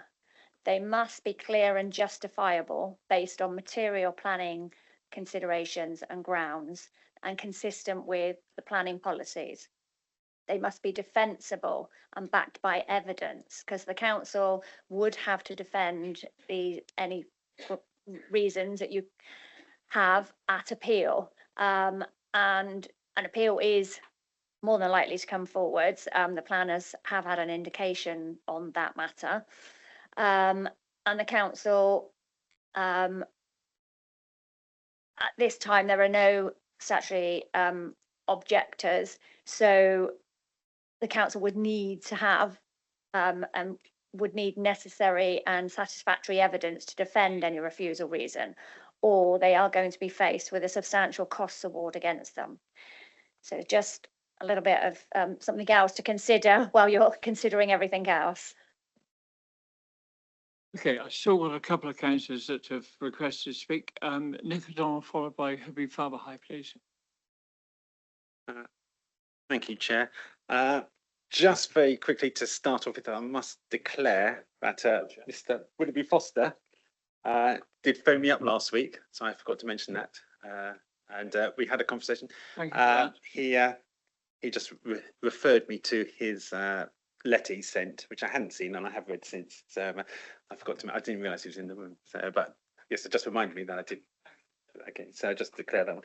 I just wanted to say I'm pleased to see the cycle route along Chedden Lane. Glad that's been addressed. Still like to see the Linkford Lane designated as a nice, safe, active travel route, because it is still the most direct route to the shops and the library there. And I think, you know, that's, you know, you've got this nice little yellow line of all the active travel routes, but still nothing going directly down to the shops and the library there. If I can just look at the master plan, when we did our site visit, we were sitting at the corner of Chedden Lane and Chedden Road and Linkford Lane. And it's a very tight bend. And as we were sitting there, even in the morning, you can see cars going around the bend. You can't see around the bend. And cars, I was watching cars straying very close to the white line. I'm surprised there haven't been more accidents there. And the new plan is making the bend even tighter, but giving a nice grassy bank for better visibility.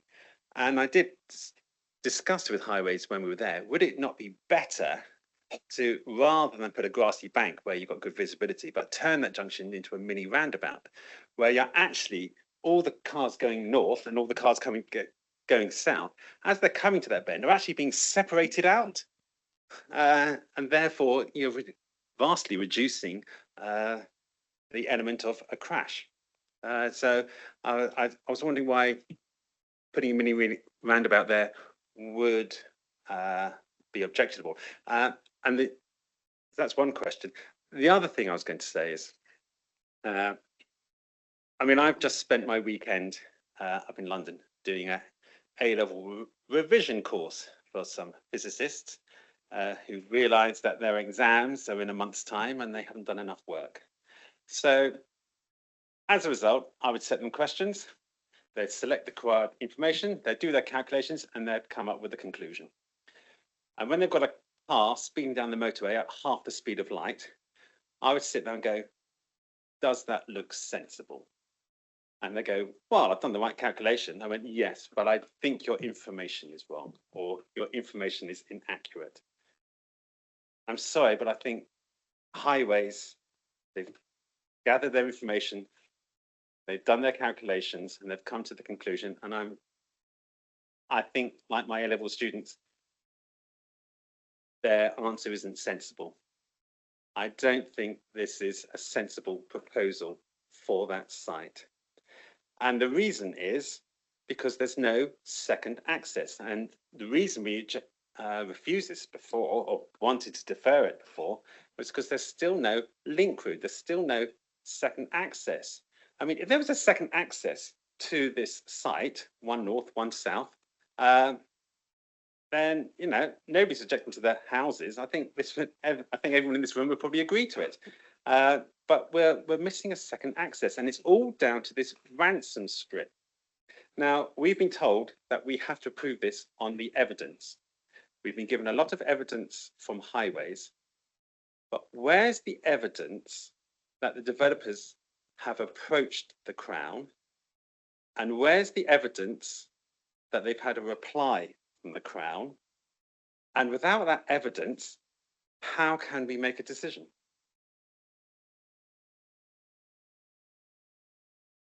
Okay, thank you.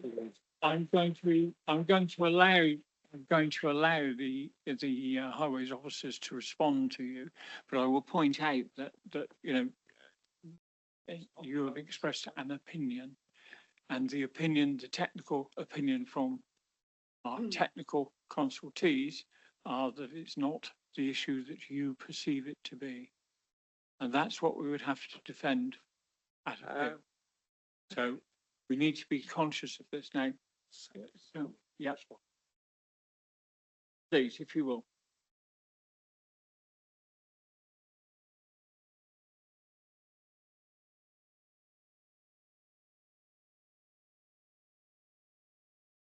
In terms of the junction, the access design, so your question was about a roundabout being put in. So it doesn't warrant the capacity that flows on it, doesn't warrant the need for a roundabout. And that's based on national policies and standards. So that's throughout the country. And secondly, the priority arrangement, the realignment of the road into the site slightly slows vehicles down because it's tighter. And this has also been subject to an independent road safety audit, stage 1. And then in terms of Lingford Lane, there's a question about making it quieter for active travel, which is what it will be when we put the bollard in. And that's as a result, the only vehicles really going along there will be the local residents for the few number of houses that are along there. The rest of it will be a designated active travel quiet corridor. We've requested that via section 106 that the applicant provide some improvements along there in terms of street lighting, looking at the surfacing again, making sure it's safe and suitable for pedestrians and cycles of all ages and abilities. So that should be a nice active travel corridor down to the neighbourhood centre. Chair, can I quickly ask? So you gave me your response. I'd still like to know why the lack of evidence that the developers have been to the Crown and have received from the Crown that they can't go across the ransom strip, why that can't be considered as material. Yeah, the short answer to that is essentially that this is the application that's before you. So all you can do is consider this application. The application doesn't include the provision of a separate access. And I think it clearly sets out in your report that it's not material to this, the consideration of this application. Officers are satisfied that it's very unlikely to be deliverable, but that this, without it, does not have an adverse impact on highway safety, does not have an adverse impact on pedestrians, promotes active travel in accordance with our policies, and complies with the development plan.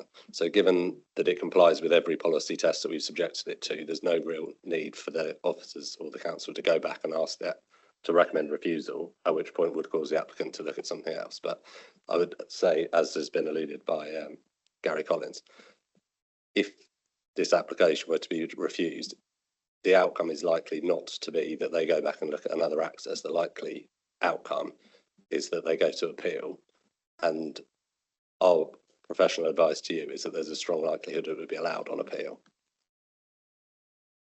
Okay. Perhaps I could just add to that.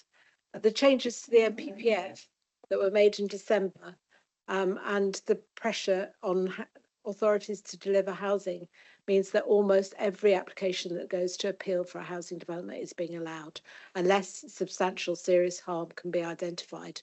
And as Paula has already, our legal representative, already indicated, that would mean that we will almost certainly be liable for a costs award. Not addressing the fact that the amount of officer time and resource that would be taken up in fighting an appeal. We have to come back to the fact that this is an allocated site. We've put it in our development plan as a site we want to see come forward. You've heard from the officers that there aren't any technical highway safety grounds that we could use to argue that there is serious harm to this. I hear what people have said, and I understand locals' concerns, but the technical evidence unfortunately doesn't support it. Okay, I've still got councillors who want to speak, so Councillor Farmer. Thank you, Mr. Chairman. I remain concerned in terms of homes density and a single access point and safety. And I fully appreciate the council's position too. We are actually caught between rock and a hard place. I have a few questions and a statement, if I may. What does nutrient neutrality statement mean? I'm referring to item 6.4. In terms of delivery, has P credit been or offsets been agreed on, or just a statement will simply suffice? On the public open spaces, who will be responsible to manage it? Will it be LPA, parish, town, or a private company? Are homes likely to be sustainable that are going to be built in this area? If so, have I missed the energy statement and EV charging plan compliance reports? Item 1.8, this is the statement I was actually referring to. On Appendix 2, I sincerely hope that the statement is not a criticism of this planning committee. And directly connected with that, may I propose that in future, any homes over and beyond 50 or 60, that we will be in a position to make with officers a site visit to fully understand the implications of that development taking place. Thank you. Thank you. And now we're going to the second round of councillors. So we'll go back. Mr. Willoughby Foster, I can't bring you in as a member of the public, I'm afraid. Norman Cavill. Thank you, Mr. Chairman. I was not recommending refusal. I was recommending deferral, simply because our policy has changed. We've been told that many times by the officers, and that this link road has been overrun, or should I say superseded by the Garden Town policy. Now, the Garden Town policy is to have filter permeability onto this site. And yet in section 513 It is clear now that the parcel is third-party land between the development sites to the south, currently under construction. The site is subject to this application. Any requirement to deliver a link road to the south would also apply to the limits of this application site. The presence of a third-party land would mean that a connected route could not be delivered. Now, that's the officer report, reporting. It would not be reasonable to require the scheme to accommodate a link which has little prospect of being delivered.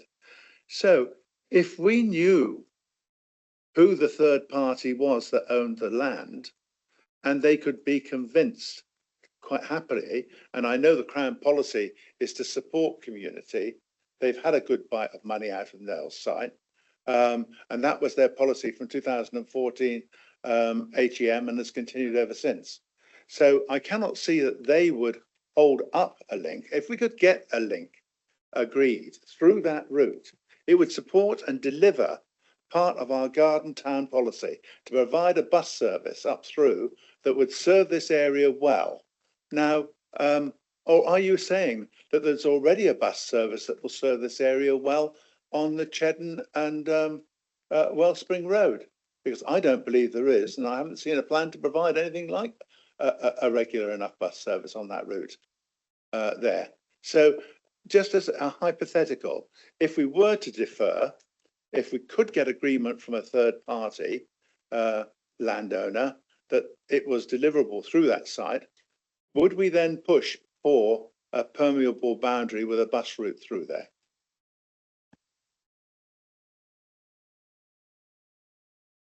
I'm just going to say that I understand what you're saying, but we have an application in front of us, and it's the application in front of us that we have to make a decision upon, and we have to make that decision upon sound planning reasons, whether that's to approve it or to reject it.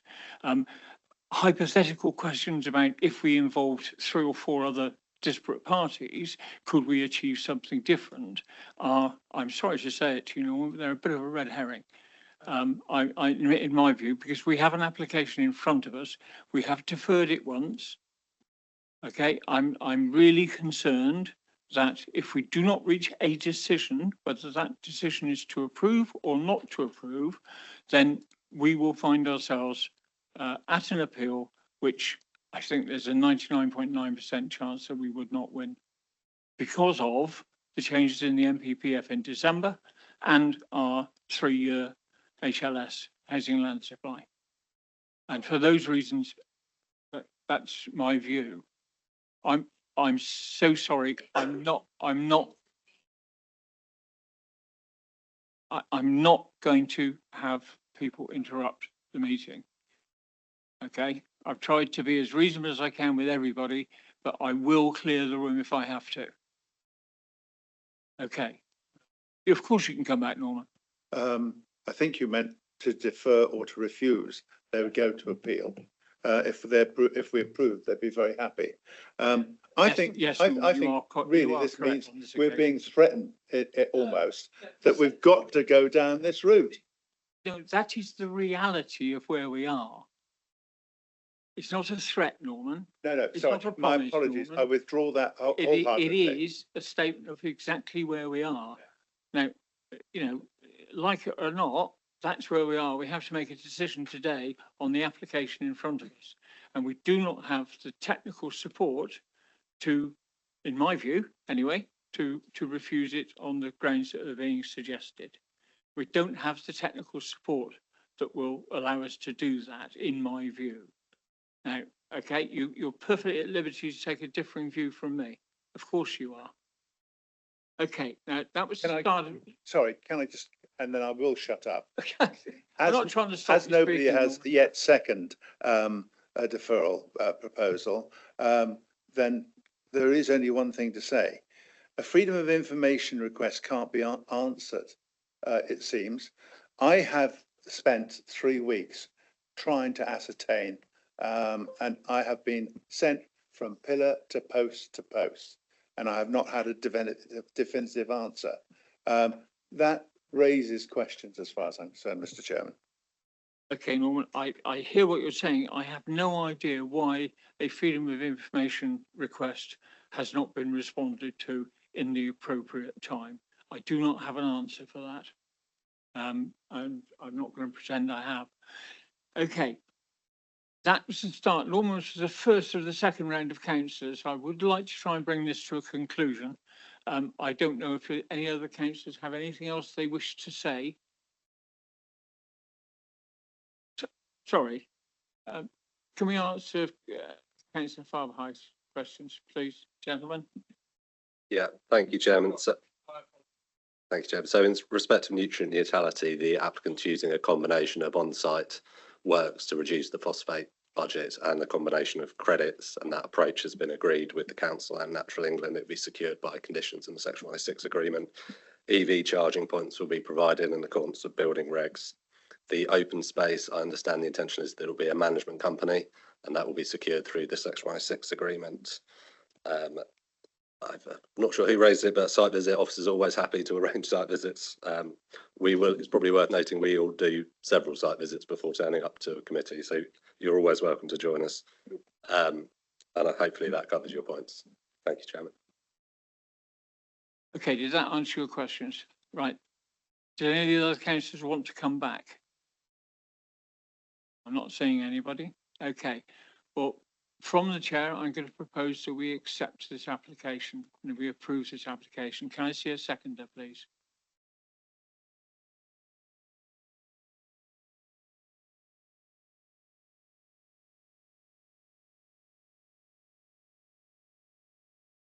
Okay. Can I see those in favour of approving this application, please?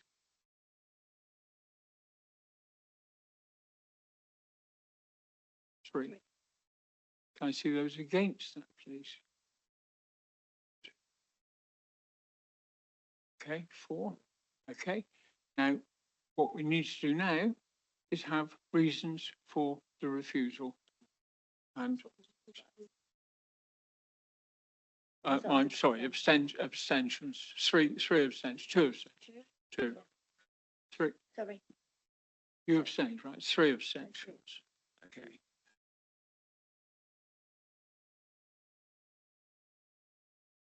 Okay.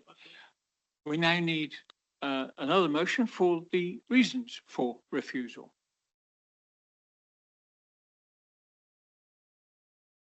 Councillor O'Donnell. I mean, my reason for refusing it is that we've been told we have to accept the plan as it is. Well, that's the but law. I mean, or we have to accept application is, but I can't accept the application as it is because there's no link road. And my understanding is there's no link road because of the ransom strip. And I'm sure we asked the developer last time about this, and there was an inference that they had contacted. I can't remember it in detail, but I haven't got the evidence in front of me to say that they have contacted the Crown and that the Crown says they can't have the ransom strip. They've got no evidence to say that they can't build across the ransom strip. So there's no evidence to say why there can't be a link road, which is why I think we're rejecting it.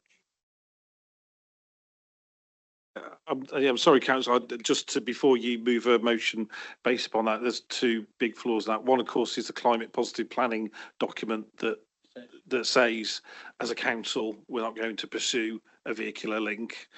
Aside from that, also, it's seeking a different application to this one. What you have to do is assess and then make a decision on this application. It has to be the impacts of this application, not what you would like to see, such as a second access. So in terms of certainly chances of appeal that are slim and cost situation, I would keep well away from that and focus on the impacts of this development before you. Then I would say that the impact of not having a link road is that whilst we're building houses, we're not building a community that's serving the community.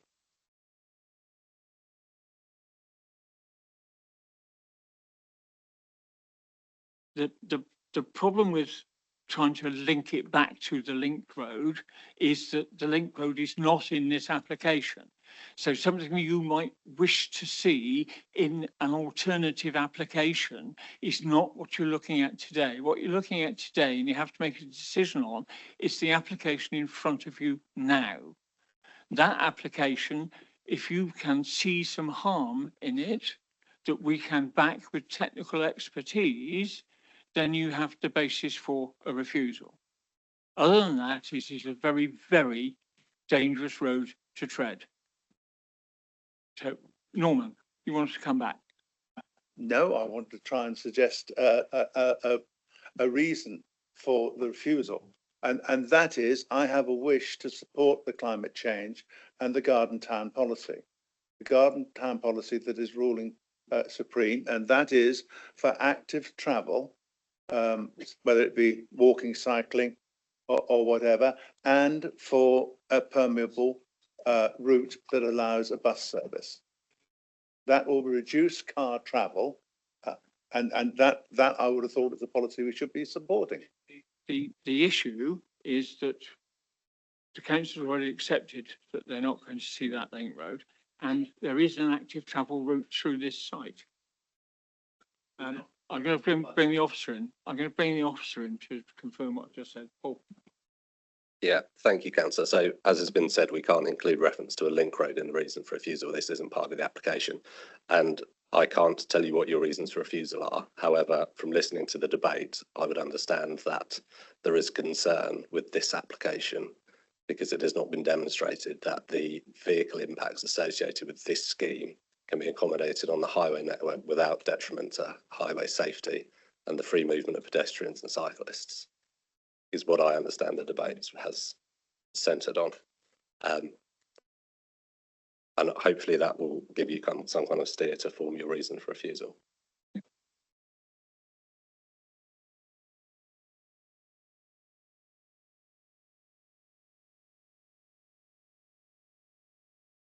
Thank you very much, Mr. Chairman. As has been noted, I abstained on this because I find it very difficult to support this particular application for a host of reasons.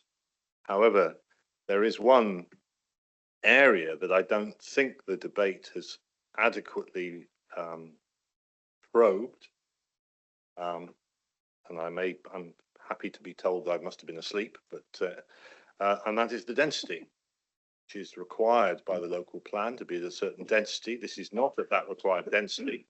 I've had a look at the submission from Mr. Willoughby Foster on the website. And certainly the density would appear to be contrary to core strategy policy SP1, SP2, SS2 and DM1. However, this is not an area that I looked at in my research when going through the papers, but in the situation the committee finds itself in, and I do understand the whole road thing being very, very tricky. I wondered whether the officers might like to comment on the density aspect and whether that would be a valid route to consider for refusal, if that's appropriate, ethical or whatever. Yeah, thank you, Chairman. So I did make comment in respect of density in response to the public speakers. Obviously, when you look at density, you have to make the best use of the land available, but you always have to reflect the characteristics of the site and the location in which it sits. And officers are of the opinion that this creates the right balance between delivering the most amount of housing possible on the land against its location at the edge of the allocation adjacent to open countryside. The density figure was referenced. I think that density figure relates to the gross density across the site because it includes the open space and the landscaping as well. If you look at the development parcels here, they're not low density. They're densities you typically associate with an urban area. Hopefully that answers your question. Can I come back? Yeah, of course. So, I mean, what you've just articulated is a subjective view on the density of the development and its overall look in terms of the number of houses provided balanced against the open space and the living conditions for the people there. However, I would submit that the local plan initially, for whatever reason, didn't take into account those points of view. So I would submit that potentially the committee could take an alternative view if it chose to. But my abstention stays. I'm merely trying to help reverse us out of a cul-de-sac here if we can. I'll shut up now, Chairman. Yeah. Okay. Sorry, Councillor Farber High, followed by Councillor Ellis, please. Thank you, Mr. Chair. Just a clarification. I mean, I just genuinely like to find out what would potentially be the cost of the appeal if, we went to appeal. I mean, we must have actually gone to appeal in previous times, but, just an indication, do we know how much that will be and Well, we've been quoted on other similar sites across the council upwards of £400,000.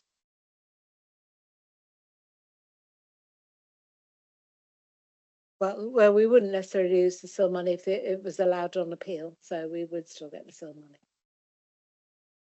We might lose some of the Section 106 contributions, however, like the schools, however, because that would be open to negotiation as part of the appeal.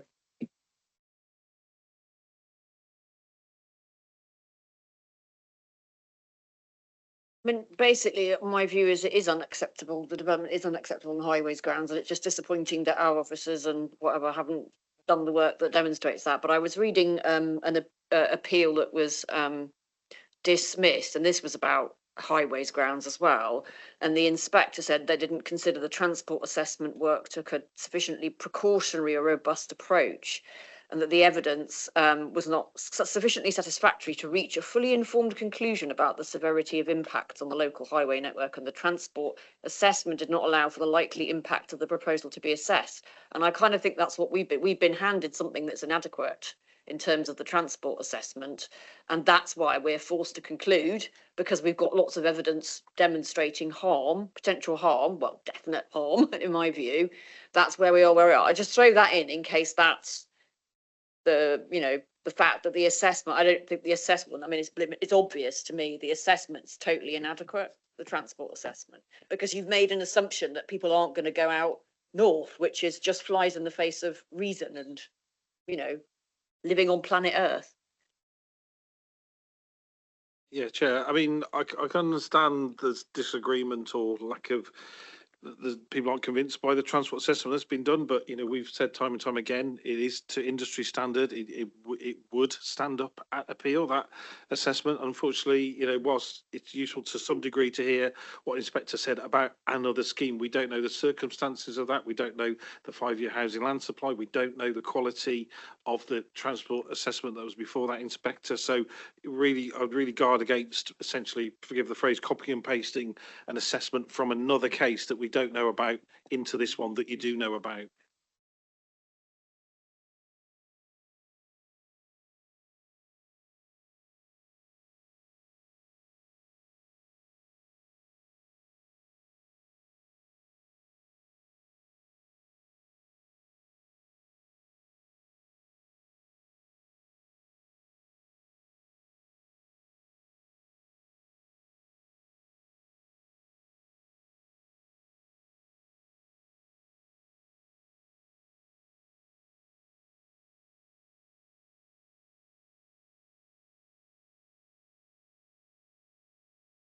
Okay.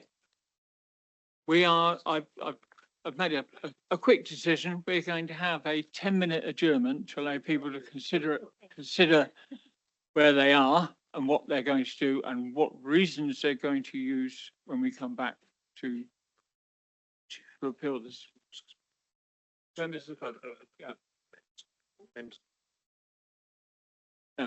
I would remind members of the committee, please do not discuss this with members of the public or the applicant. Okay, I would remind you. Thank you. 10 minutes.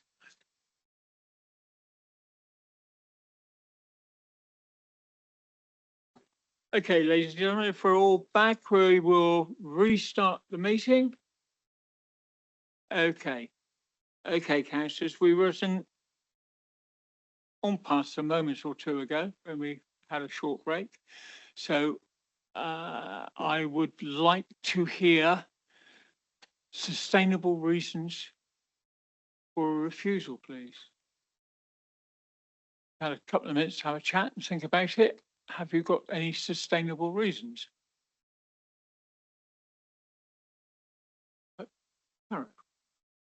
Well, on the grounds of unacceptably harmful impacts on highways and highway safety and the traffic network, etc. It's not sustainable, but our technical I experts. can't even have a don't vote agree. on that. But our technical experts don't agree. Well, I don't agree with our technical experts about the highway safety aspects. Can't we even have a vote on it?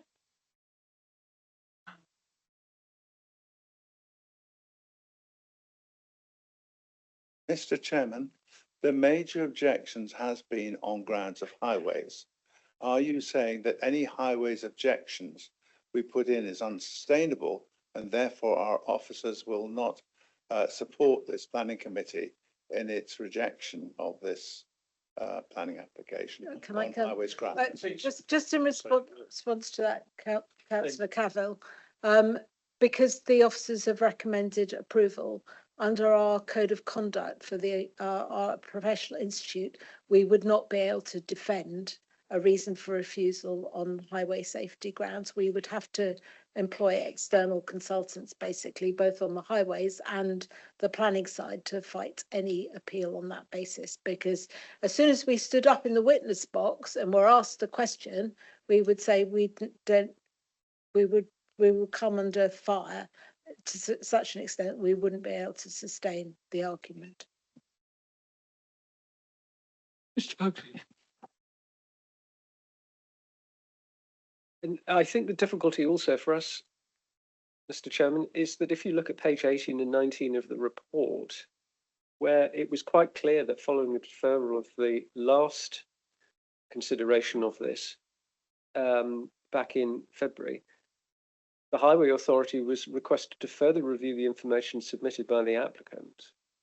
And the further reviews have not changed the position of the Highway Authority. So we've already been round this road, so to speak, once.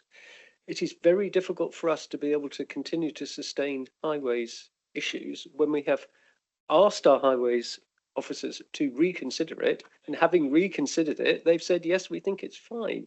It puts us in a very difficult position if we continue to question it, I'm afraid. I understand entirely what Councillor Ellis, the impulse behind Councillor Ellis's question, but I just do not think that as members we're in a position to sustain it.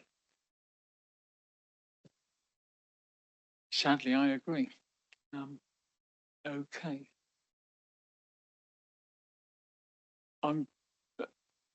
Councillor Hadley. I understand exactly what Stephen's just says, and I actually somewhat agree with his statement. But the fact is that this committee has voted to refuse, and from what? No, we haven't. We voted to look at reasons to refuse. That's where we are technically at this moment in time. We need reasons the committee will vote on to refuse the application. Is that right? I thought we had the vote. Sorry, it was only, sorry, hang on. Yes, slightly different, yes.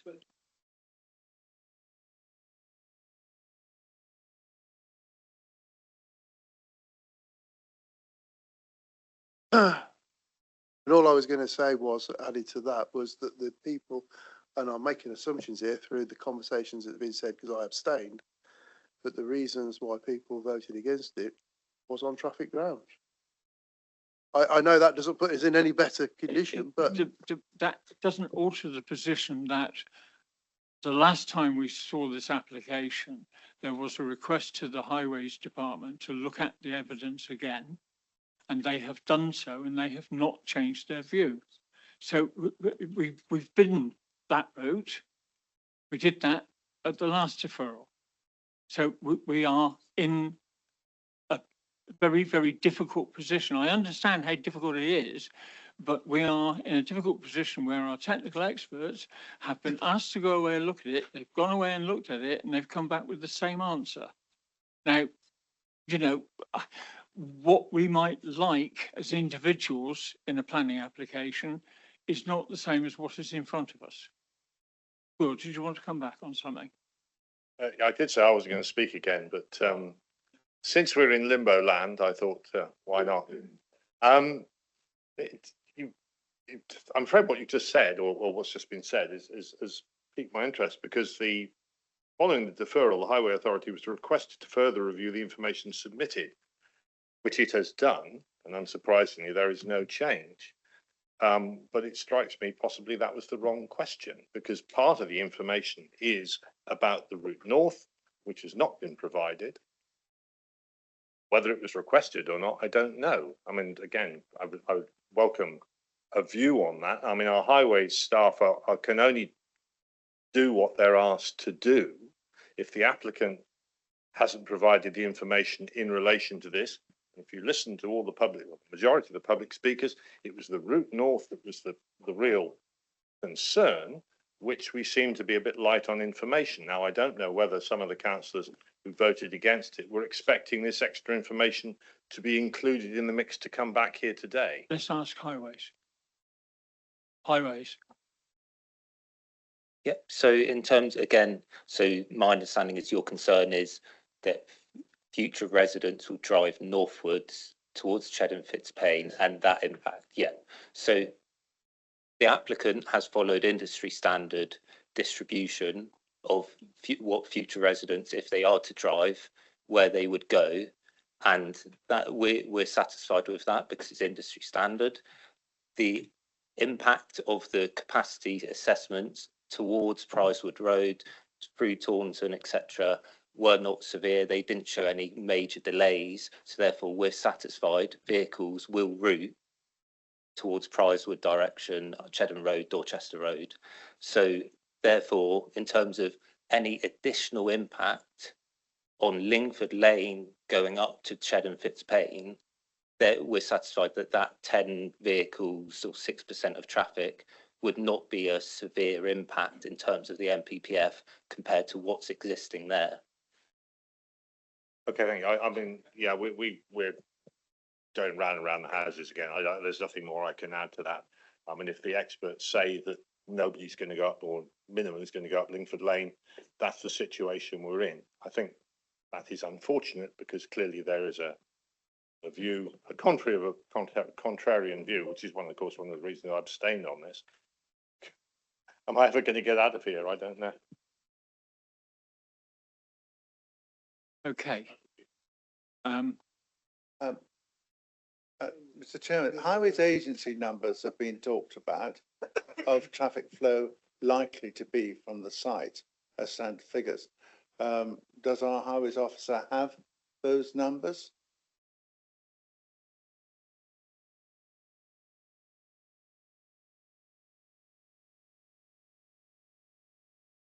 So I've got the traffic flow diagrams here. Sorry. So in the AM peak leaving the site, so this is in the applicant's TA as well. So there is 124 vehicles leaving the site, of which 8 are going north on Lingford Lane and 116 that get go on Cheddar Road or Dorchester Road split between the two, so head in that west direction. And just to be clear about this, this is using standard traffic assessment data and matrix. Yes. Okay. So it's done to the industry standard.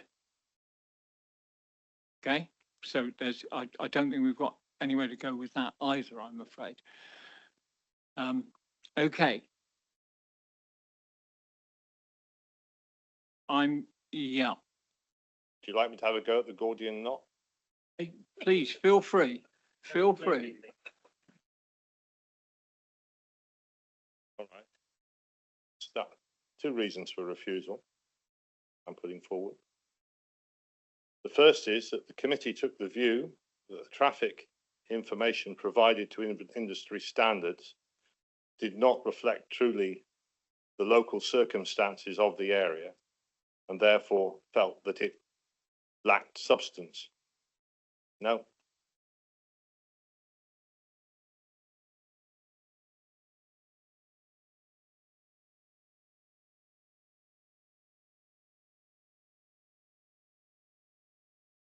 the problem with that is the assessments were done to the industry standard. So if we haven't got any evidence to show that this area is not quote unquote normal and can be looked at, viewed by the national standard matrix, then I can't see how we can sustain that, Gwil. I mean, I take the point. I mean, but an industry standard is merely a standard and has to fit. Is it a one size fits all for every circumstance across the country? Discuss. So, I mean, that's the direction I was coming from. I understand that, but you know, we with planning applications, we have a series of standards and then local plans stuff to go on top of that to put some meat on the bone. But I can't see us being able to sustain, particularly as our officers have said twice now, that there is no issue from a highways point of view, in their opinion, their professional opinion.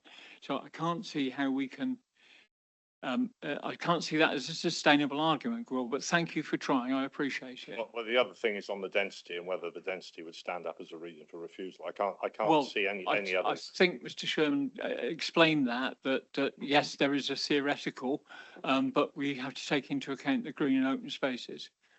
Do you want to? Only Chair, you give me the opportunity. I know people raise their their eyebrows when you talk about industry standards. Unfortunately, it's a real fact that any planning inspector looking at the appeal for this will go straight to that and make a judgment on that. Sorry, Mr. Chairman, are you saying that any consultant that therefore employed by the council will go to exactly the same report? So, and yes, and therefore there is no point in holding? We will struggle to find a consultant who's prepared to support a reason for refusal on highway safety grounds, I would suggest, because of the work that has been done and the fact that the industry standard has been followed. Would then be faced with a subjective view from a consultant and a subjective view from a planning inspector who will go immediately to the industry standard and go, was everything done to this standard? The response to which will be yes. So I just can't see that we have anywhere to go. Okay, well, we've reached this impasse. I'm going to try again. I'm going to suggest from the chair that we, in fact, approve this application. Can I see a seconder, please? Thank you, Stephen. Can I see those in favour, please? 1, 2, 3, 5. Those against, please? 1, 2, 3, 4. And any abstentions, please? 1 abstention. So that's 5, 4 and 1 abstention. Yeah. Okay. Sorry, Tim, please. Okay, we'll do it again. Can I see those in favour, please? Just to make sure everybody's clear. 1, 2, 3, 4, 5. Yeah. Okay. And those against, please. And 1 abstention. So it's still 5. Still 5, 4. Yeah, 5, 4. Yeah, 5, 4, 1. Yeah, 5, 4, 1. Okay. Sorry. I just want to make sure. I'm quite happy to do it again. I just want to make sure we've got it right. Thank you for pointing it out.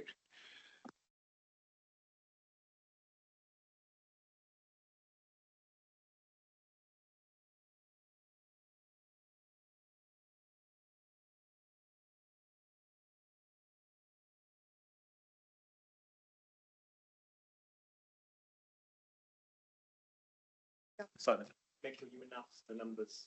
Okay, right. Just so that we are very clear, there were 5 votes for, there were 4 votes against, and there was 1 abstention with 10 members of the committee voting. Okay? It's proposed by Simon Cole, seconded by Stephen Pugsley. Right. Okay. And so that motion is carried. Okay. And planning permission is therefore granted.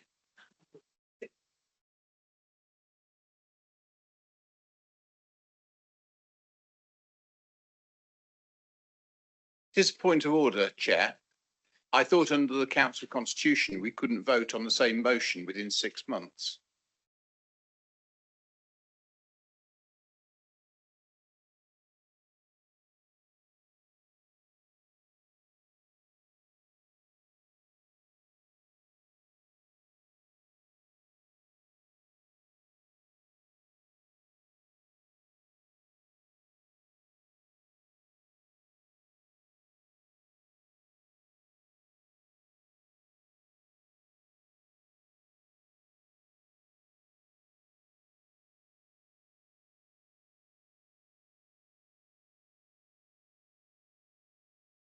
Sorry, on the last question, that doesn't cover it within planning committees because you have to have a way of going forwards, basically, within the committee. And the motion before, that when they were looking at the refusal, obviously that didn't become a motion in the first instance.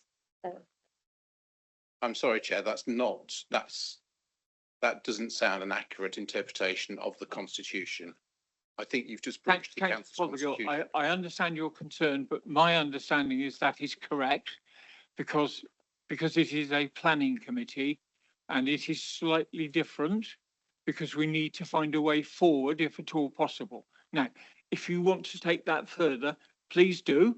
But I'm personally confident that our solicitor is entirely correct in what she has said to us.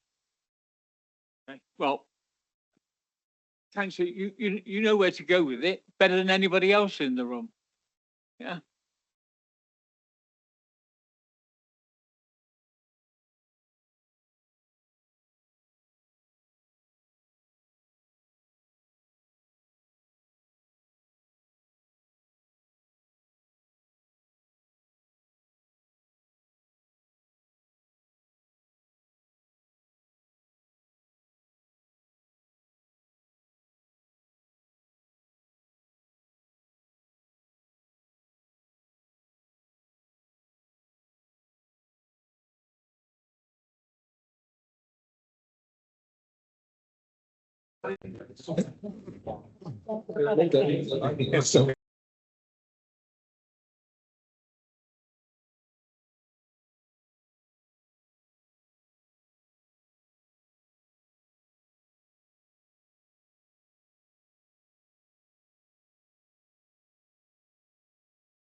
Okay, we're going to move on to our agenda item 6, which is application 53/24/0007, which is the land off Dean Road, Copford, St Luke, and our presenting officer is Julian Pye. Julian, good afternoon and welcome to the committee.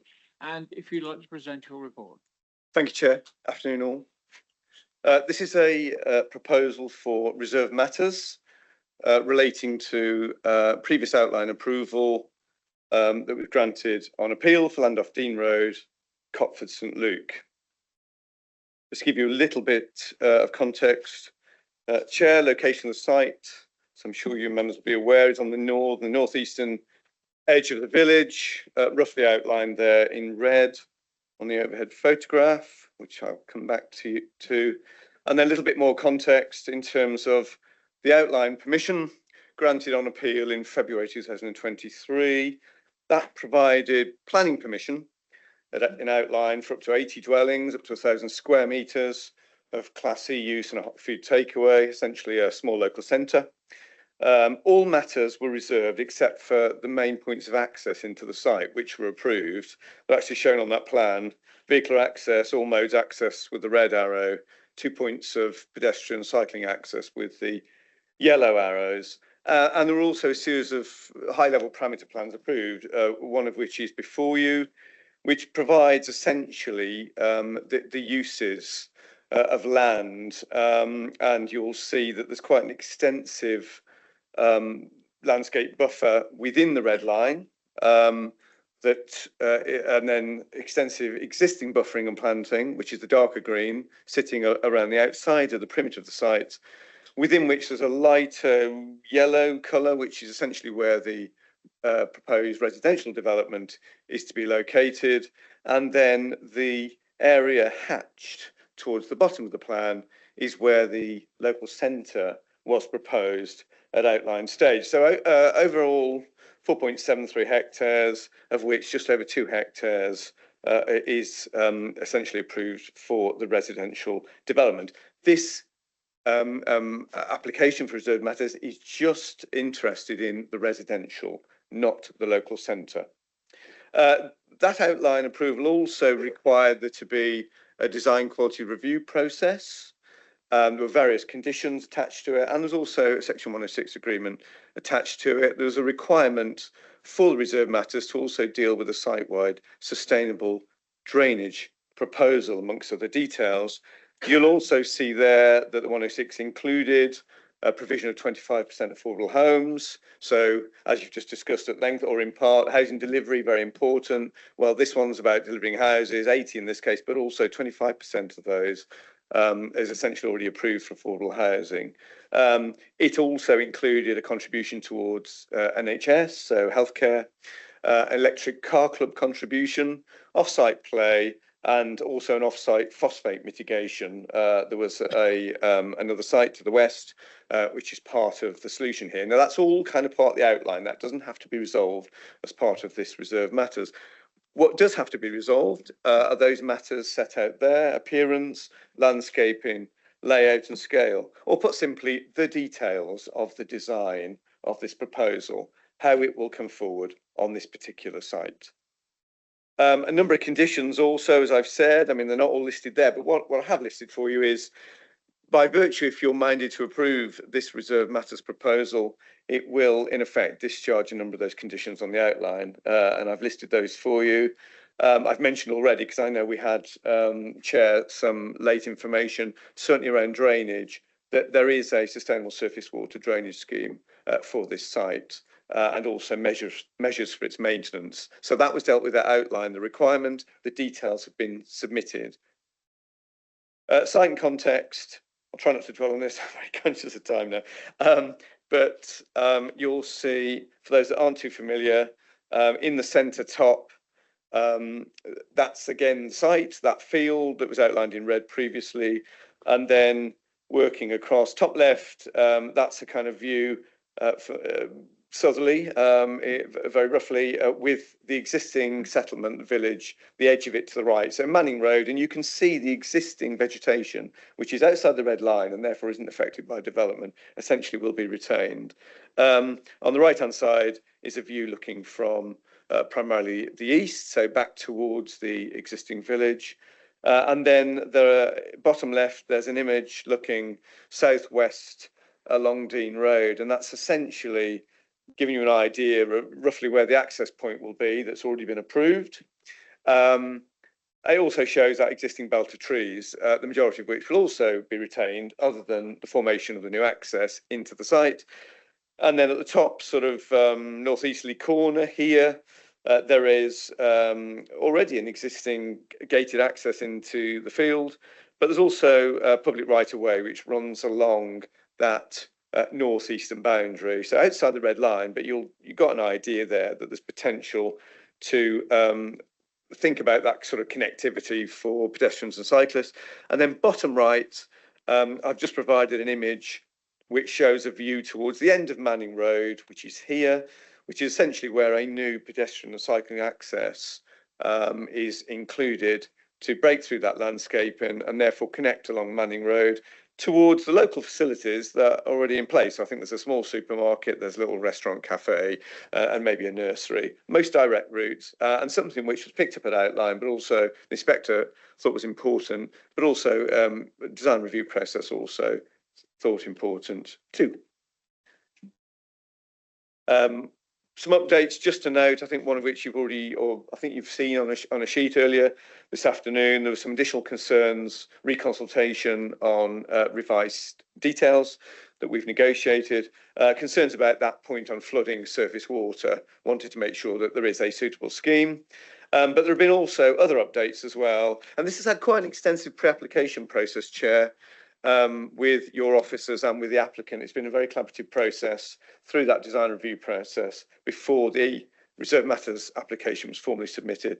But updates to landscape and planting, I would say updates, refinements and improvements through the negotiation, further alignment and inclusion of perimeter footpaths, updated boundary treatments. So effectively your officers have continued to negotiate whilst the application was submitted, and the applicant has, I've said very, in a very collaborative way and a positive, constructive way, has responded to the majority, if not all, of those points that have been raised. There have been a number of concerns expressed. You'll see those set out in the report and an officer response to each of those. So I'm not going to go through each of them individually, but you'll see that we have received concerns and points of note about access and traffic and highway safety. Noting the previous discussion this afternoon, that was dealt with at outline. The access is approved, so that isn't open to question. But what is in terms of the circulation and the points of connectivity and how people will get around, that's a detail in terms of the layout, but not the principle. And you'll see those concerns about flooding, design and appearance, I'll come on to that. And also 1 or 2 points around antisocial behaviour and crime. Well, the police liaison officer is generally very happy with the proposal, so we've sought to think about those kind of things. 1 or 2 other points which perhaps aren't necessarily material to Reserve Matters application, and 1 or 2 other points which probably were more material for the outline application, i.e. the principle of development, which has already been established. So that process through pre-application stage and into the application, 2 design quality review panels. I think it's fair to say that, I mean, your officers have also, but the panel were pretty stringent. They had a number of lines of inquiry and interest. And again, I've listed some of those there for you in terms of the design opportunities, particularly how this site would sit within the landscape. What you probably didn't get a sense of on those photographs is the levels of the site. The site slopes roughly to the north, so from the bottom of the site towards the top, it slopes. There's quite a considerable slope on it, and therefore inevitably, and those concerns raised, surface water will run to the bottom of the slope. So there is a point there, and it's a logical point, and that's what the applicants and your officers have been dealing with through this design process, and also the design quality review panel. We've looked very much at improving active travel within the site into those local facilities, to a neighbourhood equipped play area to the south. There's a contribution for that at outline stage. So all those kind of things that I would say are relevant to urban design and quality and placemaking, set out in your placemaking principles, we've been minded to review and refine the scheme.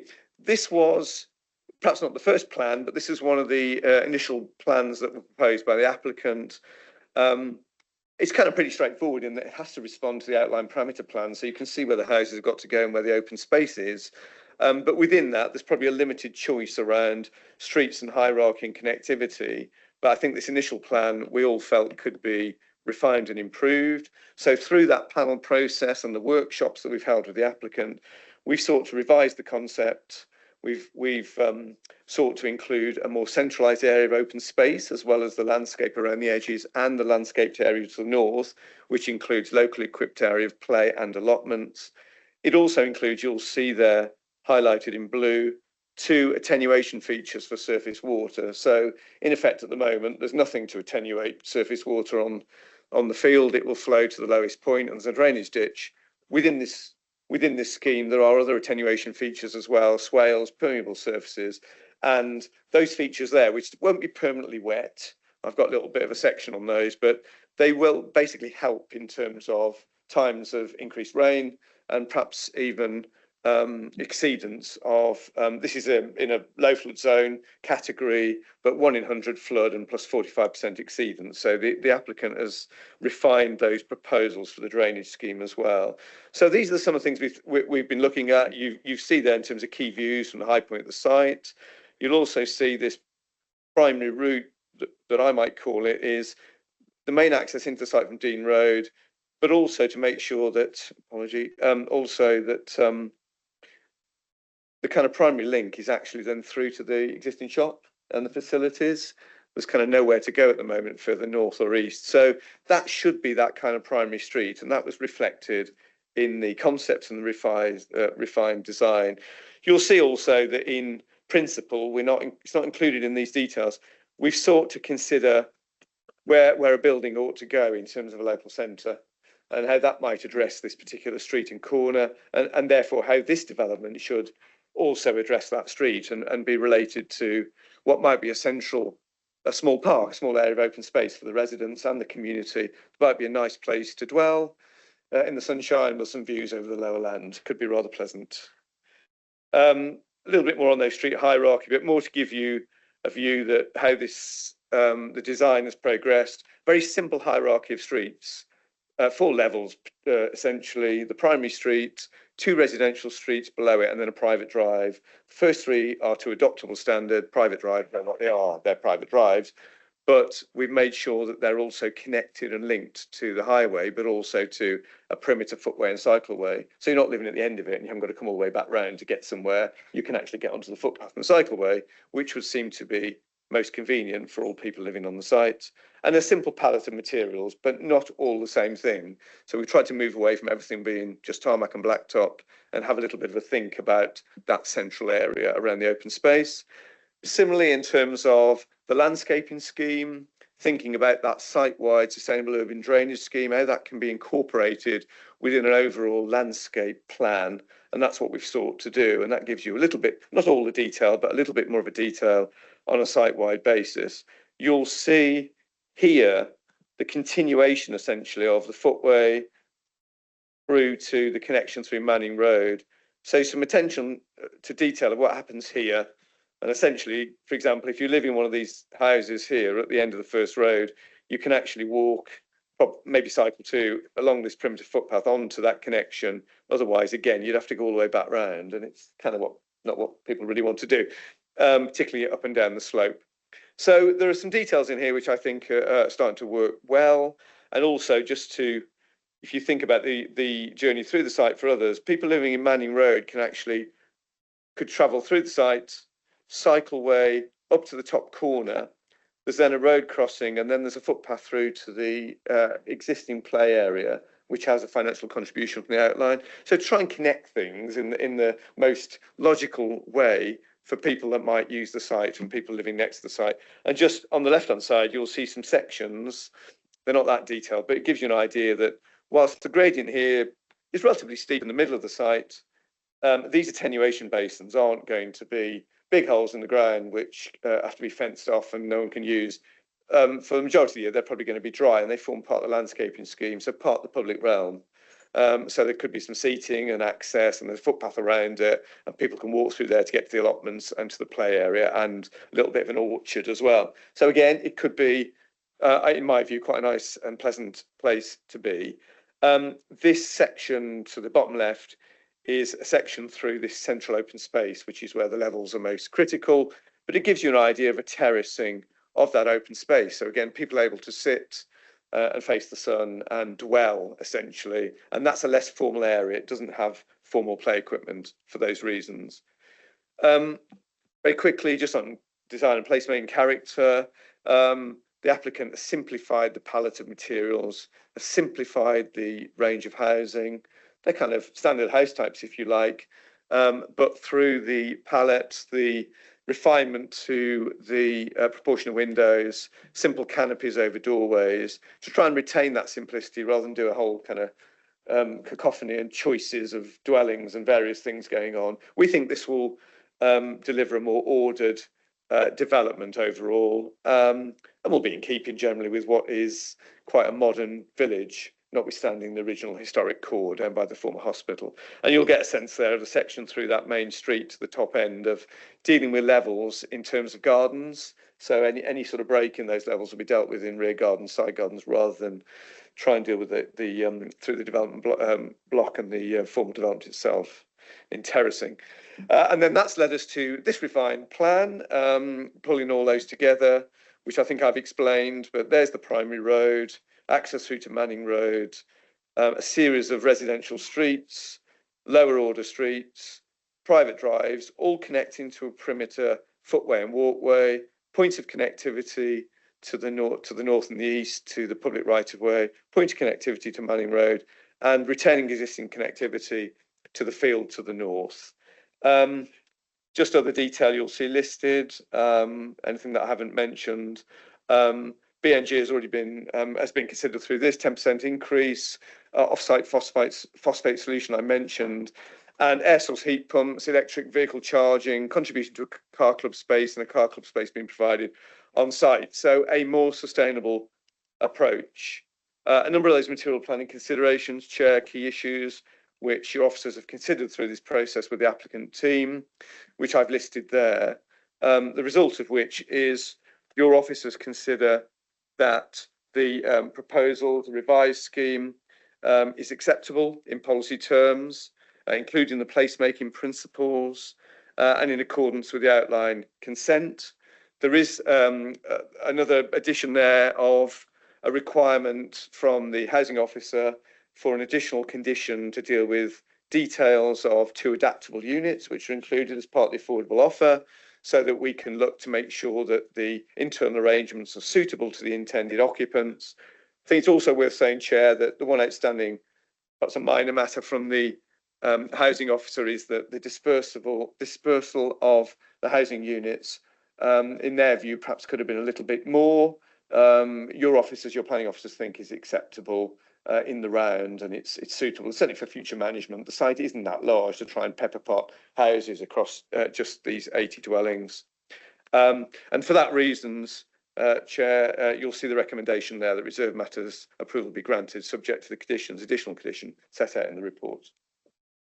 Okay, thank you very much, Julian. I've got two speakers on this item. The first speaker is Sarah Draper-Gowan. I think maybe Sarah was going to have somebody speak on her behalf. Sarah, so. I think that was Parish, wasn't it? Yeah. Chair, she's the chair of the parish council. Yeah, she's the chair. Yeah, not here. Thought somebody was going to read it out for her. I never emailed to me. Okay. Yeah, she did send in, it's quite a long spreadsheet. Sorry. She did send in quite a long spreadsheet of questions. I think it was, we had it as part of the public questions. So obviously it was not for probably for her to read it out, but it was put in with the public questions. That helps.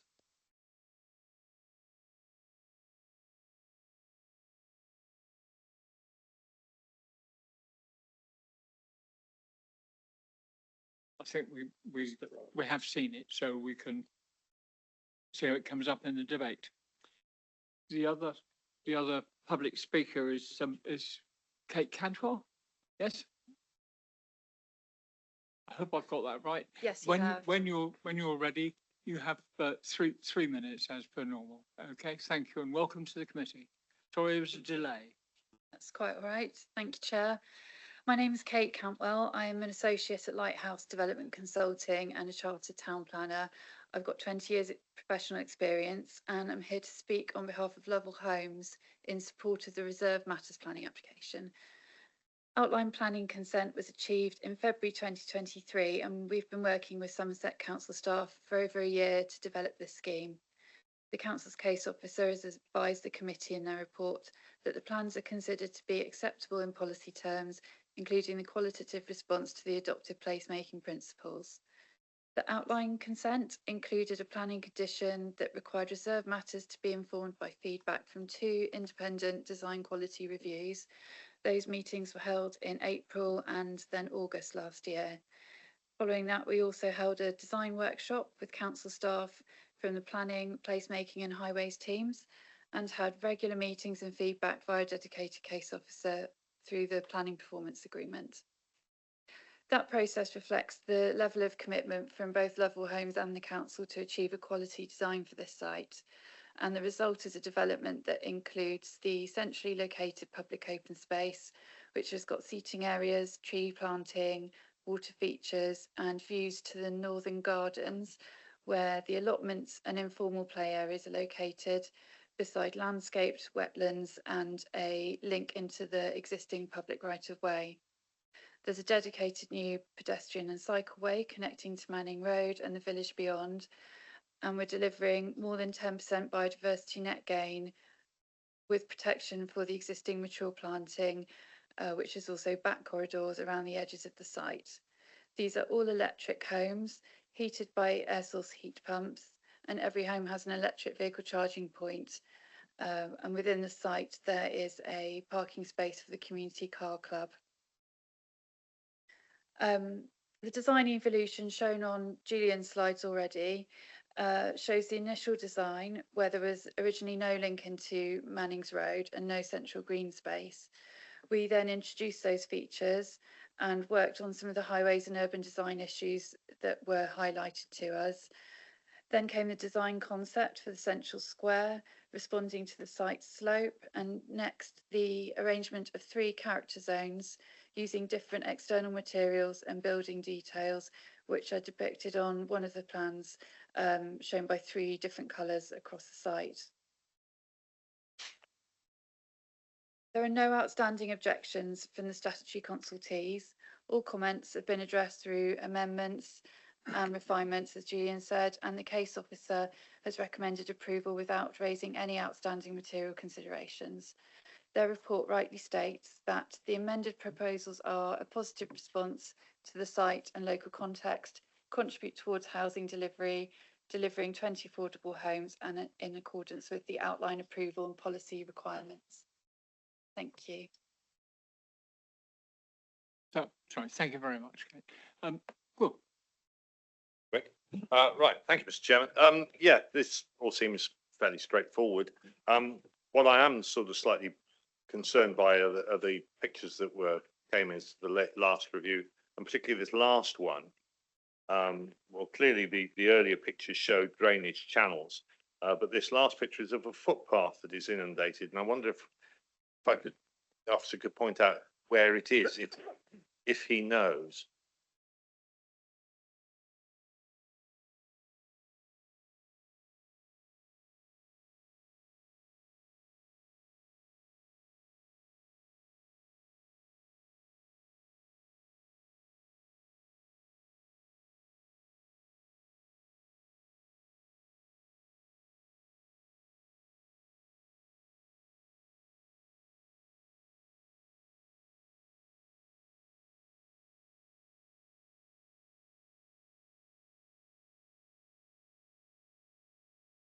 Yeah, but I mean, I think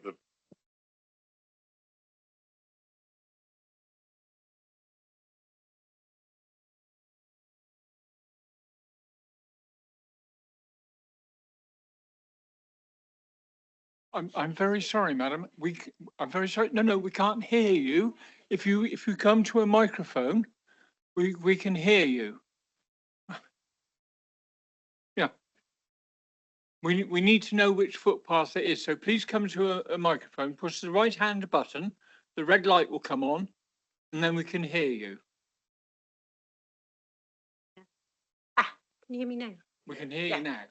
The footpath that you've had the photographs of aren't the footpath that they're talking about on the site. No, this is a different one.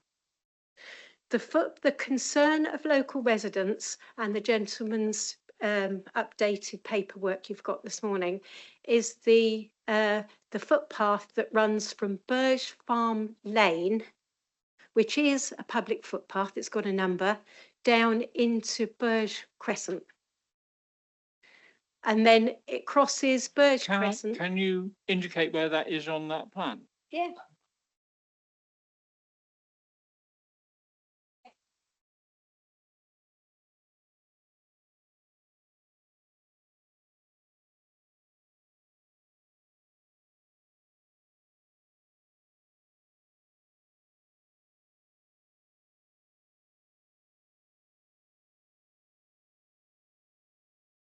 From these 2 attenuation points, which what we've been led to believe release their water into the drainage system conveniently is shown on this petal that comes all the way down here through Cold Close, under driveways and out at the bottom.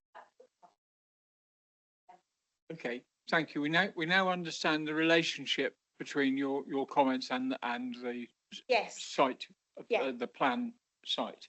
So I'm going to bring in one of my Yeah, planners now, okay. Gary. Thank you, Chair. Actually, I'm not a drainage engineer, but I've heard drainage engineers talk about the principle of this kind of thing when you're developing greenfield sites, in that there will be an existing surface water runoff issue anyway, especially when a site has a slope on it. The requirement is, and this was set out at the outline stage by a condition, was to submit details of how that surface water would be handled, and that's been looked at by the Lead Local Flood Authority, our internal experts on that. They've signed that off, and so the condition already attached to the outline permission requires that then to be implemented, so that will be secured. The principle is that the amount of rain, surface water will be the same, but rather than people quite often fear when you develop a site, understandably with hard surfaces, it's going to come flying off even more quickly. It's the opposite, in fact. The whole point about the surface water system and attenuation is that you still get the same amount of surface water that will ultimately come off, but it holds it back and it prevents the level of flooding. That's why there's real stringent levels now in terms of 100 year plus 45%. So that's a really stringent requirement that developers across our area have to follow, and that's the standard that the Lead Local Flood Authority expect, which is the what's demonstrated by the details that have been submitted. So there will still be surface water coming off the land. It's just a natural occurrence, but the surface water management system is that comes off in a more managed, a more slow runoff from the site.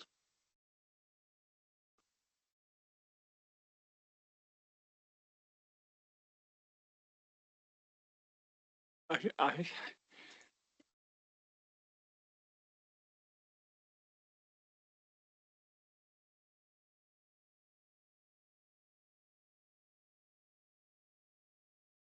yeah.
Yeah.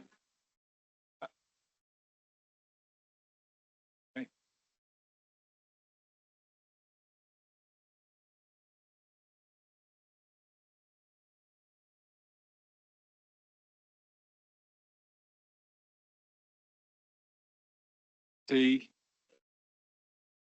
The issue for us here as a planning committee is that the local Lead Flood Authority are satisfied that the attenuation is sufficient for a 1 in 100 year event plus a 45% uplift because of climate change.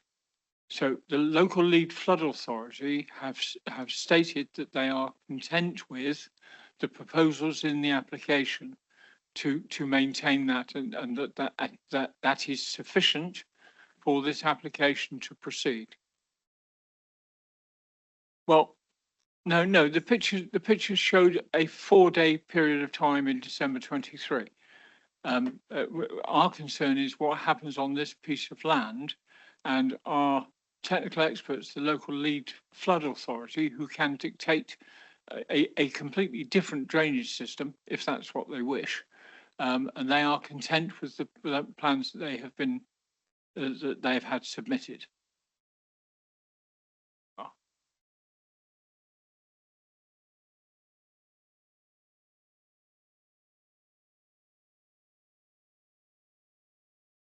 Thank you. Thank you very much for clarifying where the footpath is.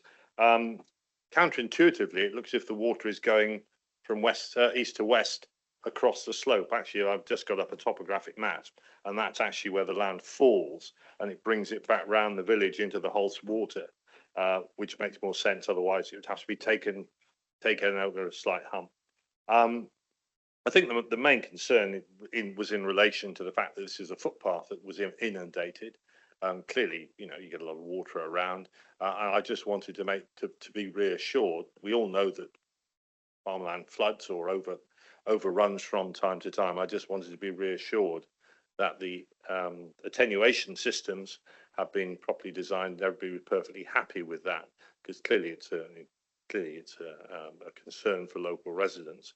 But there was a question about adoption. Is that to what extent is the developer expected to, or Wessex or someone else expected to adopt these attenuation systems and the away drainage? In terms of storm and foul, then those will be to adoptable standard. That'll be the expected thing. The attenuation features form part of the wider landscape. So from a management point of view, form part of the site-wide management plan. And that will be dealt with by a private management company. So there's kind of two different things there. There's in terms of foul and surface and storm, the system, including pipes as well, not just the attenuation features, will be to adoptable standard. The management of the landscape features, i.e. above ground and so on, will be part of a site-wide management plan. Okay, Habib followed by Andrew. Thank you, Chair. I understand that the storm and foul surface storm would be managed and adopted. But what about the road? Would that be up to the standard that's suitable for adoption? Yeah, all roads bar the private drives are, as the description tells you, they're not normally adopted. But the other three, I remember I showed you the simple street hierarchy. There were 4 street types. Primary road and the other residential streets will be to adoptable standard. The private drives will remain private. Thank you, Chair. Just a quick question, more on the designs of the properties. I know you said that it went to the design review panel, what have you, because Copper St Luke is quite a quirky little village, because the properties are all done, half of them are done in the traditional sort of red sandstone, lots of old-fashioned style bricks, sash windows. It's really a fantastic village. If anybody got a chance to go there, have a look, it's great, because it's in my division anyway. But my question would be, I know you did show some palettes of designs and stuff. Is it any of that? I can't quite see, to be honest. And if it's stone, the red not hamstone, it's red. Like it's called Lydiard stone, I believe. And my friend, colleague next door has looked it up. It's a Lydiard stone, and it does look great. Thank you, Chair. I should have said that there are 3 main sort of materials shown there. One is reconstituted stone on key buildings, certainly along the primary street. Then there's kind of a red brick, and then there's some render as well. So you're getting a combination of things, which I think, having looked around the village, which is quite a modern village, essentially, I don't think it's remarkable in any extent. I think the proposed, in terms of historic context, other than the original buildings around the hospital, blend it all in. So I think that's what we've, and the applicant has agreed to use reconstituted stone as well as brick and render. That's a shame, really, because majority it's proper red sandstone, not some anywhere, any town sort of stone you can have. Hey ho, it's a shame. Never mind. Okay. Any other councillors wish to ask a question or comment? Seeing anybody? Okay, well, we have the application in front of us. He's rated for approval. Can I have a Proposer, please. Thank you, Norman. A seconder. Okay, thank you, Gwel. So Norman and Gwel.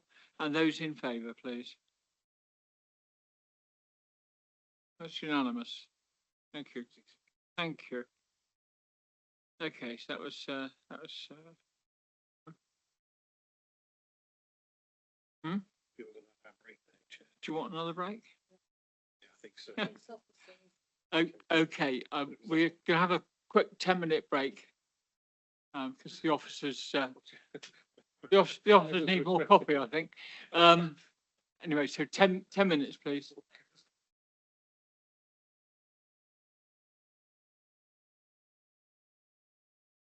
All right, thank you, ladies and gentlemen. Right, we're going to press on now. And what we're going to do for this item is, because they are all inextricably linked, Simon Fox, the presenting officer, is going to present the three reports as one, and I'm going to invite the public speakers, and then we will discuss them as necessary. So, Simon, good afternoon and welcome. Almost good evening, Mr. Chairman. Right, so yes, as you say, we've got three items. Another 25 minutes. All are centred on the Orchard Grove site at Cometro. This is the Orchard Grove site present from satellite imagery. So our focus today is going to be in this area around Cometro Manor. Cometro Manor is a listed building, and we're looking at the residential parcel just to the north of it, and the stable block immediately to the north of it, and the public open space to the west of it. So this is the first, so just to show you the three elements: the housing parcel there in the red line, the stable block in the solid black area, and the public open space in the yellow area. So that's why all these three items are being presented together, because they're all adjacent to each other and sort of semi-dependent on each other in some ways. So the first application is for the 52 homes to the north of Cometro Manor. This is parcel H1F2. So this is the application red line, which marries with what I've just shown you. This is where it is on the site. All the area, can you see my cursor okay there? Let's just change to a laser. All the area above this tree line, which is the unnamed tributary to the Galmington stream, all the housing north of that tributary has been given reserve matters approval, apart from this one parcel. So this will be the last parcel in phase 1. The area south of the tributary is called phase 2. So this is the context drawing. You can see the open spaces. To the north, we've got Highfield Park. Running along the tributary, we've got Manor Park, and then this area around the former Cometro Mill, called Mill Park or Mill Pond POS. This is the materials plan for the 52 dwellings. It demonstrates that red brick will be used, buff brick will be used, and the teal colour is render. This is all wholly consistent with the approach that's been taken on all the other parcels so far, and we've approved in excess of 500 dwellings so far in phase 1. So this is the layout. So this is the spine road at the bottom, which has been built down beyond Cometro Lane, which intersects just off the bottom of the slide. This road here is going to connect eventually into Cometro Lane by reason of a bus gate, which will be at the Cometro Lane end. Parcel H1F2 is adjacent to parcel H1F1, which is this parcel here, which is slightly greyed out. This is a parcel that was the last parcel that was approved for 20 dwellings. That used up the remaining on-site phosphate credits, and hence why the parcel was split. There is now a phosphate solution for the remaining 52 dwellings in this H1F parcel, hence why the application can now be presented to you. So predominantly the houses address this secondary avenue, the bus gate road, if you like, with a couple of cul-de-sacs coming off and then frontage development looking out over the public open space.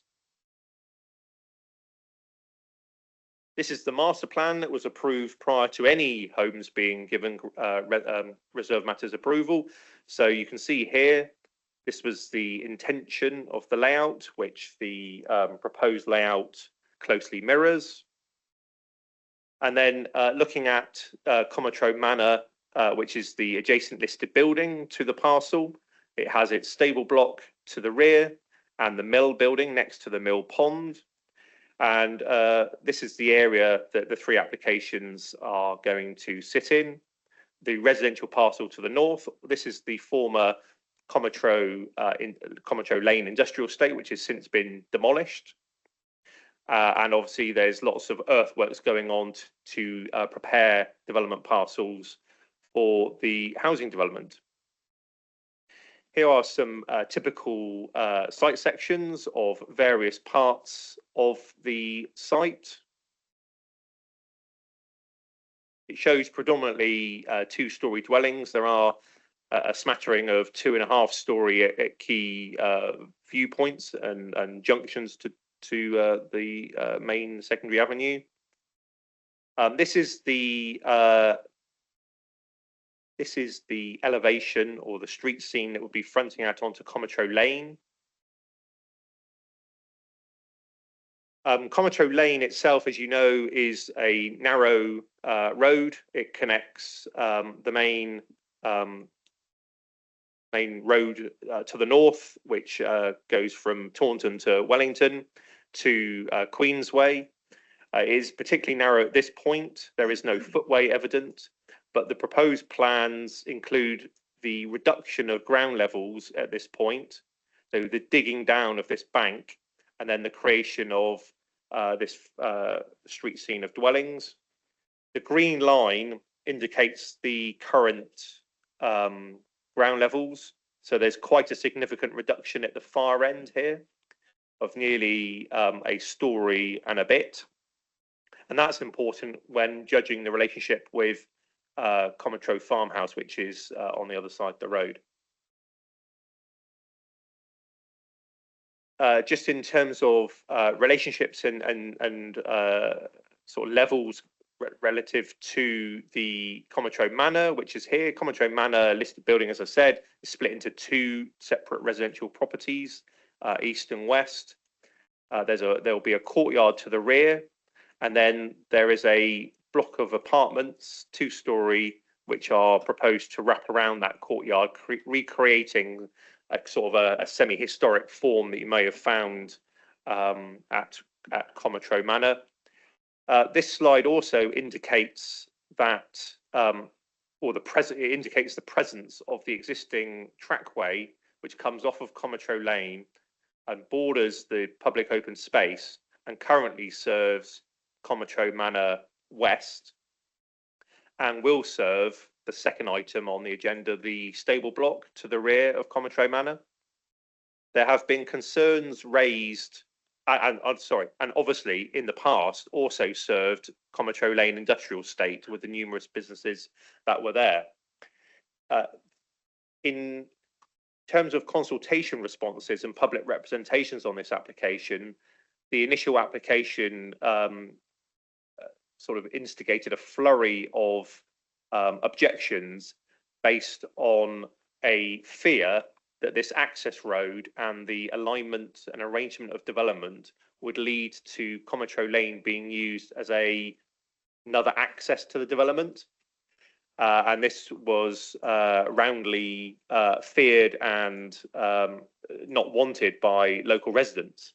So this slide, or these images, indicate why I don't think that will happen. Firstly, if you look at the relationship here with the apartment block, there are private parking spaces that adjoin the red line. So there is no physical public land, if you like. I mean, the access track itself is private. So it's private land, and then it's only this turning head which would be adopted as public highway.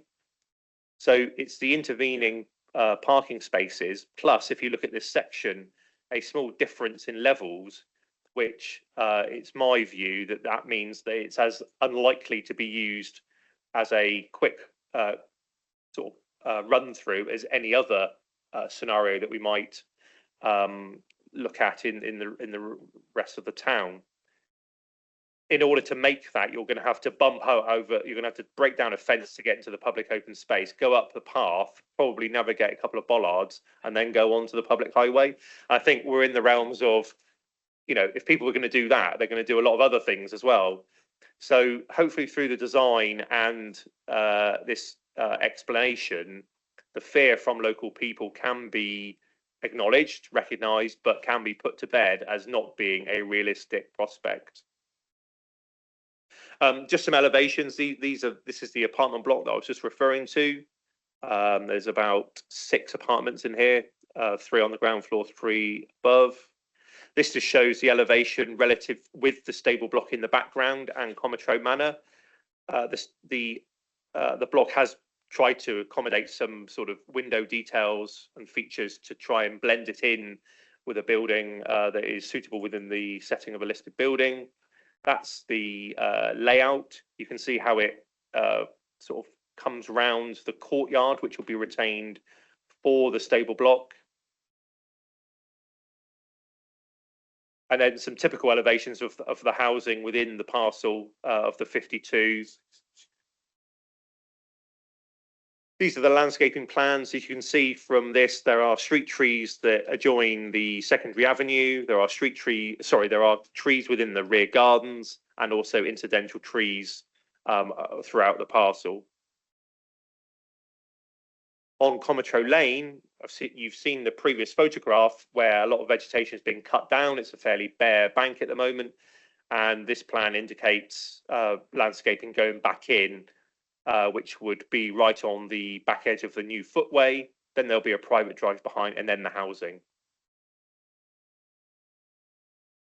This is a drainage plan which just indicates the approach which has sort of been adopted throughout the development, with surface water captured, delivered to holding attenuation basins and then released on a better than greenfield rate. These are, as part of the outline application, there was the requirement to carry out works in Cometro Lane. As the photo that I previously showed you indicated, along the narrow section there is no public footway. There was a sign telling you that. The 106 works provide for a continuous footway down through Cometro Lane. So it starts on the east side, it comes to this point, you're crossed over into the development site. The footway is delivered within the development site over the new Busgate access down, and then you're crossed back over again into the existing footway that leads into Queensway. So this is a vast improvement. Yes, there are 2 crossings, but I think having walked up and down here several times, when you're caught in a pinch point, it's not a particularly comfortable position to be in. At least you do have the refuge of the footways that allow you to keep out of the carriageway, so to speak. This scheme, like I say, is under the Section 106 work, so it's under Section 278 of the Highways Act. That hasn't received full technical approval yet, but it's very imminent. The last detail was changing one road sign.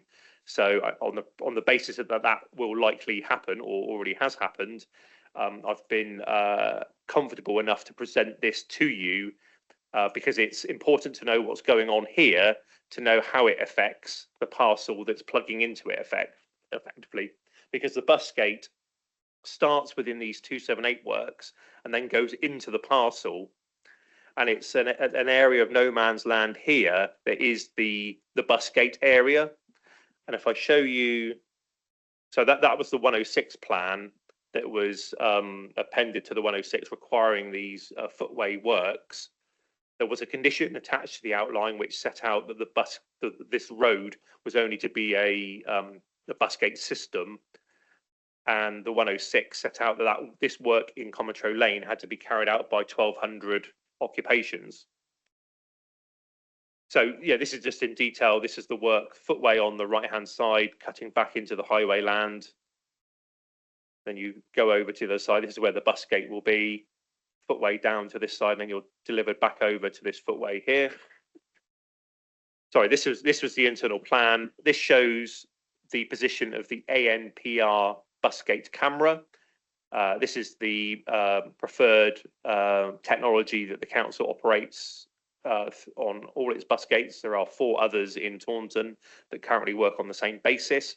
It doesn't look much. There's no physical barrier, bollard gate, as the name may imply, but it is an ANPR camera which is set back in the site sufficiently so that someone has to square up before they get their license plate zapped, and a fine is sent to them in the post. There are a number of signs within Queensway, within Cometro Lane, and within the development itself, all telling you really don't want to do this. You're not permitted to use it as a as a resident just driving their car out of this way. This is for buses, emergency vehicles, refuse vehicles, and taxis only. These are the 4 other bus gates in Taunton. It's likely until the camera is installed that there might be some temporary measure just to prevent vehicle access until the camera is in place and the bus gate be operational. But the benefit of having the access point there with the linkage is that residents will be able to access out onto Cometro Lane for walking and cycling purposes. So this is the site of parcel H1F2. There's a lot of groundworks that have already been undertaken here. This is primarily due to the land remediation that's been undertaken to decontaminate this former industrial estate area. So you'll see in various areas there are holes that have now got standing water in them. They are particular hotspots which have been dug out because of hydrocarbon contamination. There were a lot of car-based businesses on the industrial estate previously, and I think the inappropriate storage of fuel and oils has led to contamination, which the various reports that have been submitted have sought to deal with. And the only way of dealing with it effectively is digging it out to clean strata and then removing that to a licensed premises. This will all now be backfilled with clean material. This is the view from Queensway looking at the site. This shows where the land will be reduced down in height. And then this is just to show the industrial state as it was. You can see the number of vehicles that are on the site. It was effectively a scrapyard when I first went there. And you can just see the sheer number of buildings that have been now demolished, with only the red ones retained, which are the listed structures of Cometro Manor, which they had no right to demolish anyway because it was a third-party dwelling, but the retention of the stable block and the mill, which are now available for conversion. Just to give you a sense, I mean, these pictures really don't do it justice. It was an absolute state, but you can see the fuel tanks and all the various chemicals and barrels and goodness knows what that were left strewn across the site for the development consortium to deal with. And then just to give members peace of mind, there have been lots and lots of reports about land contamination at Orchard Grove, and particularly the industrial site. These were the first 4. These go back to 2015. And then there's one in 2020, 2021, March 24. And then the remediation strategy in July 24. The demolition plan, which detailed how they were going to go about taking down all the buildings and removing all the detritus. And then the final verification report, which sets out, basically recounting everything that's happened and effectively signing off that it's a clean site. The final report was only received by me last week, so that's gone to environmental health colleagues who have been involved throughout for their final check. The verification report does not require sign-off today. It's covered by a condition on the outline application, but I thought it was because it had been received only last week, and contaminated land is always a notable issue for members. Thought it'd be useful just to give you the journey and show you the photographs as to what's actually happened. So there were lots of contaminants, predominantly hydrocarbons and asbestos. So as the photos indicated, there's been the excavation of hydrocarbon hotspots, excavation of the asbestos working zone back down to natural strata, excavation of made ground, so lots of made ground across the site, decommissioning of boreholes, tyres, gas bottles and general waste items have been removed, and excavated material has been tracked and recorded for off-site disposal at licensed facilities. So in terms of update on this application, technical approval for the Cometro Lane works have not been given yet, but are imminent. There is a parallel application for the Secondary Avenue internal road, which is out for public consultation now. There's also another road that's already been given reserve matters approval through a historic RM. They overlap this application and that former RM. But the application for just the road is required by the consortium because of contractual issues between the two developers as to how they fund infrastructure, and also phosphates and other matters which mean that getting the infrastructure approval as a separate entity is useful to them. It also means that they can get on and do it, which is obviously beneficial to us as well. So that application for the two roads is pending. I think if you approve today, and I've got an application for exactly the same road, it follows that that should be approved also. So my ask is that members just give a tacit nod that the chair and the head of planning be given delegated authority to deal with that application in due course. There's a change of recommendation to that requiring a legal undertaking to deliver the Cometro pedestrian and cycle linkage in advance of the current 1200 home trigger. The suggested trigger of the 40th occupation of this parcel has largely been accepted by the applicant, and a draft agreement has been received today. So again, that means that we're not waiting for potentially many more years for that linkage to be delivered. It can be delivered probably within the next year, which would be massively beneficial to all the residents at Orchard Grove. There's the added, I'd like to add an additional informative regarding bat sensitive street lighting it's required to discharge outline condition 21, and clarifications regarding the approved parameter plans. I must have gone revision blind at this point because I've quoted all the last ones, but in paragraphs 1211, 1217, 1220, 1225 and 1226, they are the correct revisions. So the material planning considerations in this case are that outline consent was granted in 2019. This is the 8th reserve matters, which give us 573 dwellings with phosphate mitigation. It follows the design principles established by those 8 previous approvals. This particular parcel delivers 50% affordable housing because of the inclusion of additionality funding from Homes England. There's land remediation and drainage betterments, and there are no outstanding matters that cannot be otherwise be mitigated by existing outline conditions, proposed conditions, or other legal obligation. So the recommendation is to grant consent subject to the receipt of a unilateral, which has come in. We'll check that now. Upon that being satisfactory and signed, it'd be proposed to issue the consent subject to the stated conditions. If I go on to the second one, which is the change of use of the commercial stable block to a residential dwelling, you would have got a grasp of where that now sits relative to Cometro Manor. This is the red line site, which shows a courtyard, 2 parking spaces, the stable block itself, and then the historic walled garden of Cometro Manor. So this is a brick walled traditional horticultural walled garden that you would associate with a dwelling of some status. It will now be the back garden to the stable block as a dwelling.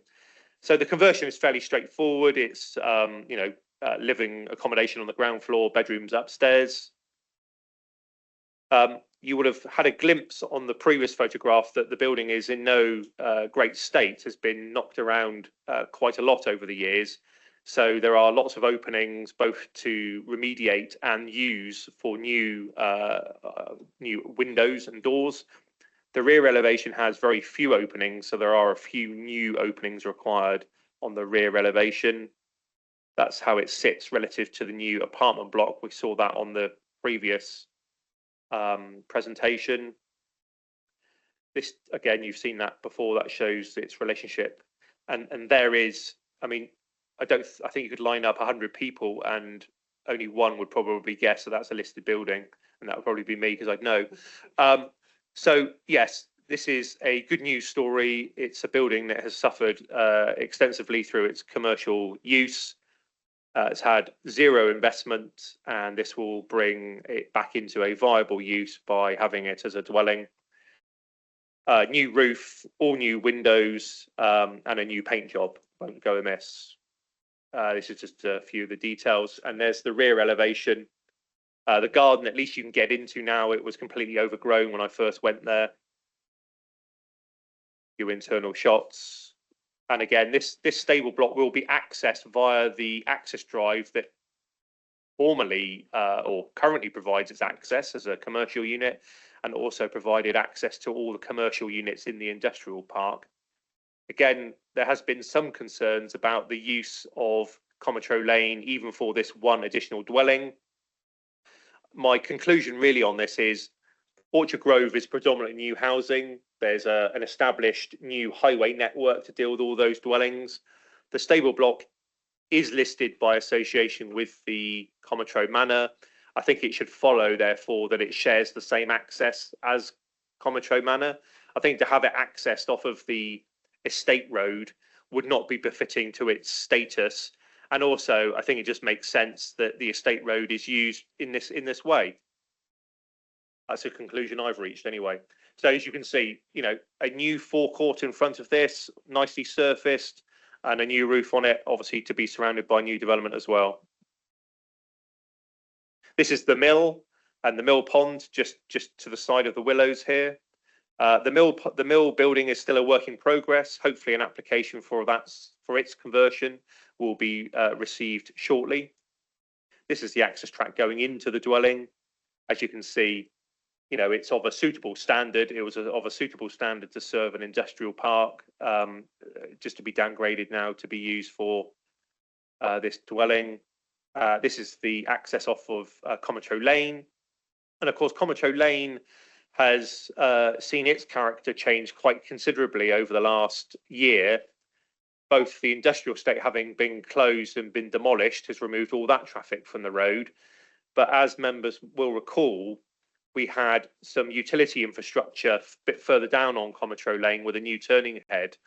And that turning head signified the closure of Cometro Lane to through traffic beyond. So actually all of that traffic that would have gone beyond has obviously now been diverted through Orchard Grove.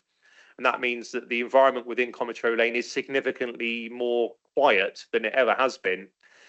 Yes, we're putting one dwelling's worth back of traffic back onto it, but I think that's fairly insignificant now, given the environment that we see there. And as you can see, Cometro Lane is not an insignificant road of itself. This is the back shot to the wall garden and the stable block from Cometro Lane. And here's just at the head of Cometro Lane at its junction with Queensway, which obviously shows the dead end. Formerly a national speed limit. You can see the signs there that have been painted out, and a new road layout, which obviously shows that you can't go any further than just round the corner. That's the section of Cometro Lane that's been closed. So previously everything would have gone down through here and on down through Lip Hill Lane. Traffic south of this point now has to go through the development and then turn off back onto Lip Hill Lane. And that's quite significant given we've got the current equestrian and small business centre down at Higher Cometro Farm. We've got the former abattoir site, a handful of dwellings and a B8 distribution yard down there as well. So updates on this, there's a correction to paragraph 4.4. The timber boarding that I've referred to has now been removed from the scheme. It's going to be painted brick to match. Similarly, with the last application, there's also a parallel application with this time for listed building consent. Again, it follows that if members are happy with the full planning permission, that the less controversial listed building application be delegated to the chair in league with the head of planning. So hopefully that is permissible.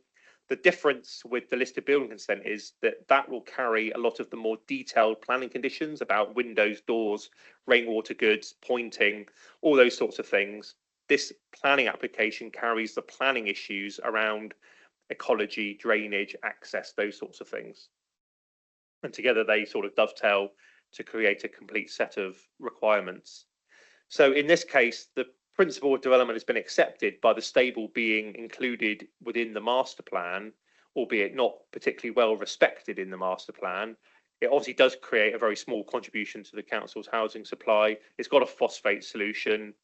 It puts a derelict listed building back into site, improves the setting of Commontrode Manor, has land remediation and drainage betterment, and there are no other outstanding matters that can't be mitigated by existing outline conditions, by existing conditions or proposed conditions, and that the application be granted subject to those stated conditions at Appendix 1.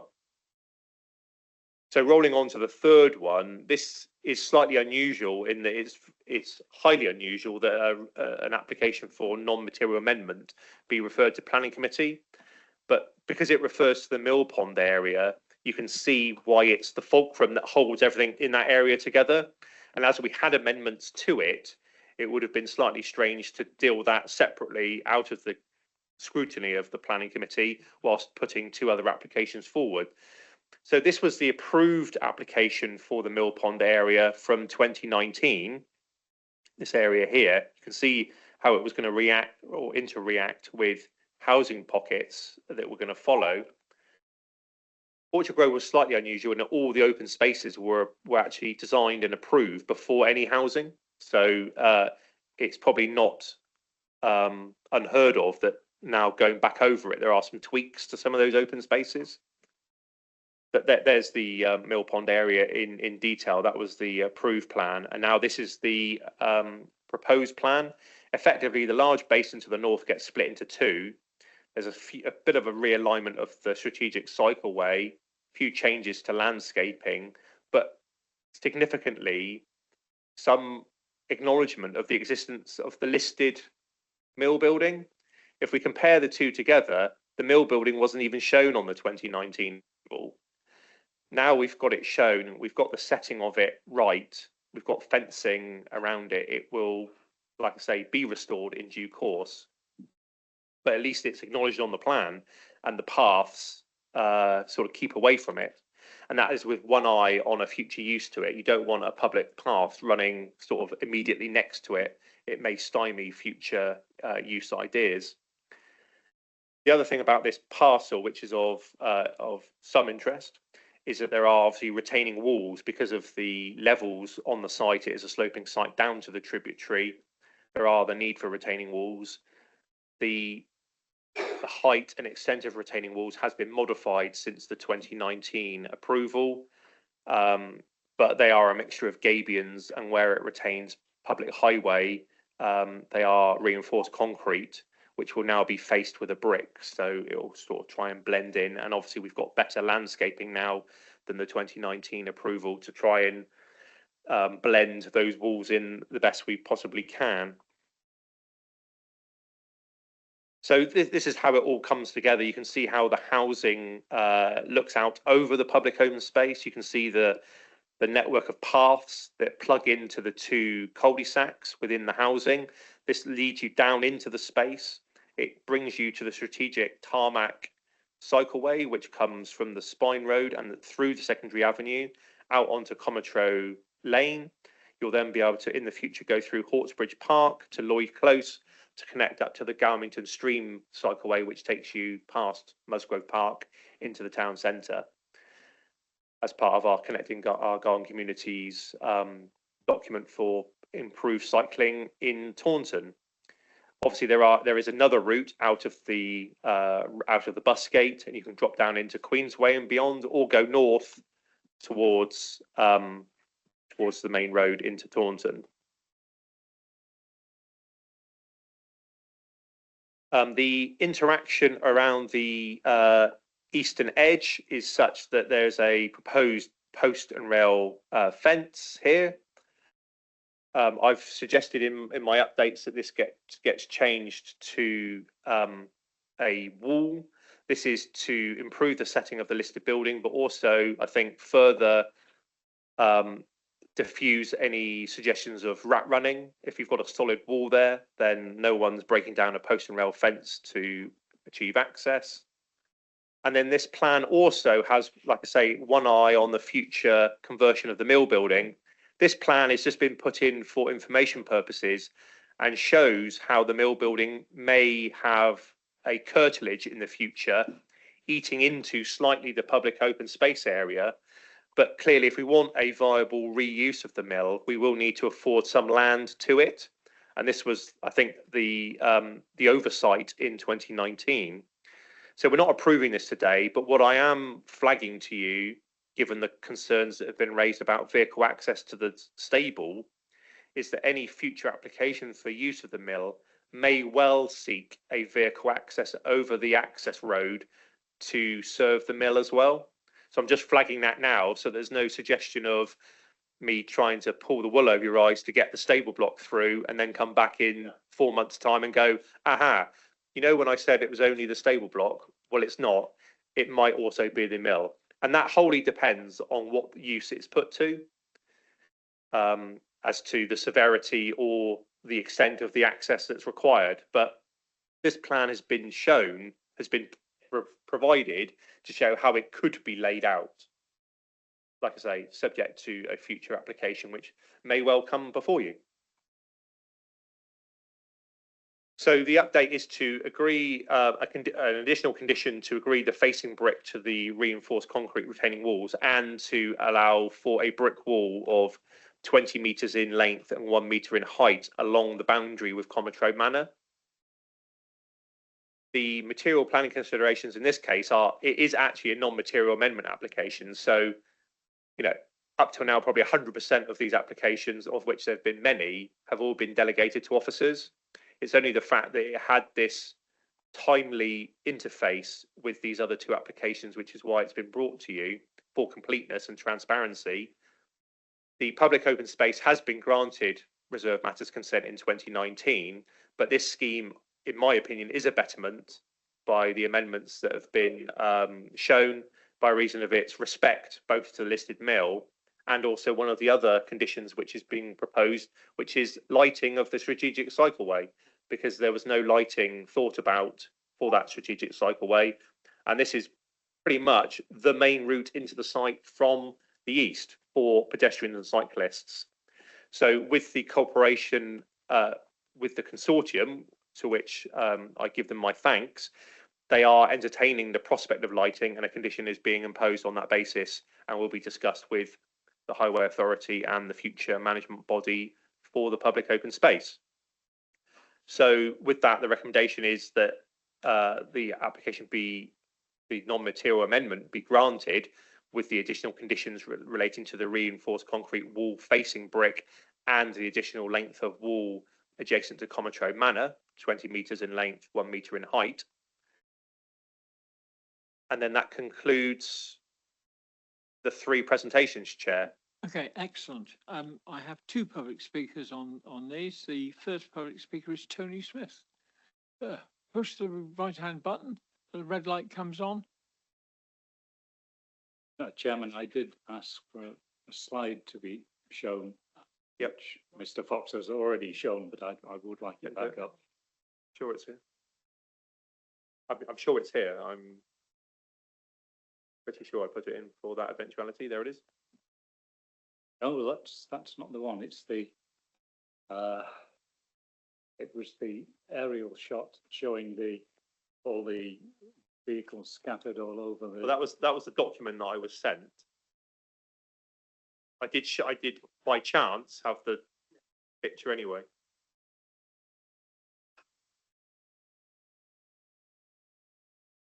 No, I'm losing myself now. Hang on, it's the other way, isn't it? Sorry, got all Chuckle Brothers here.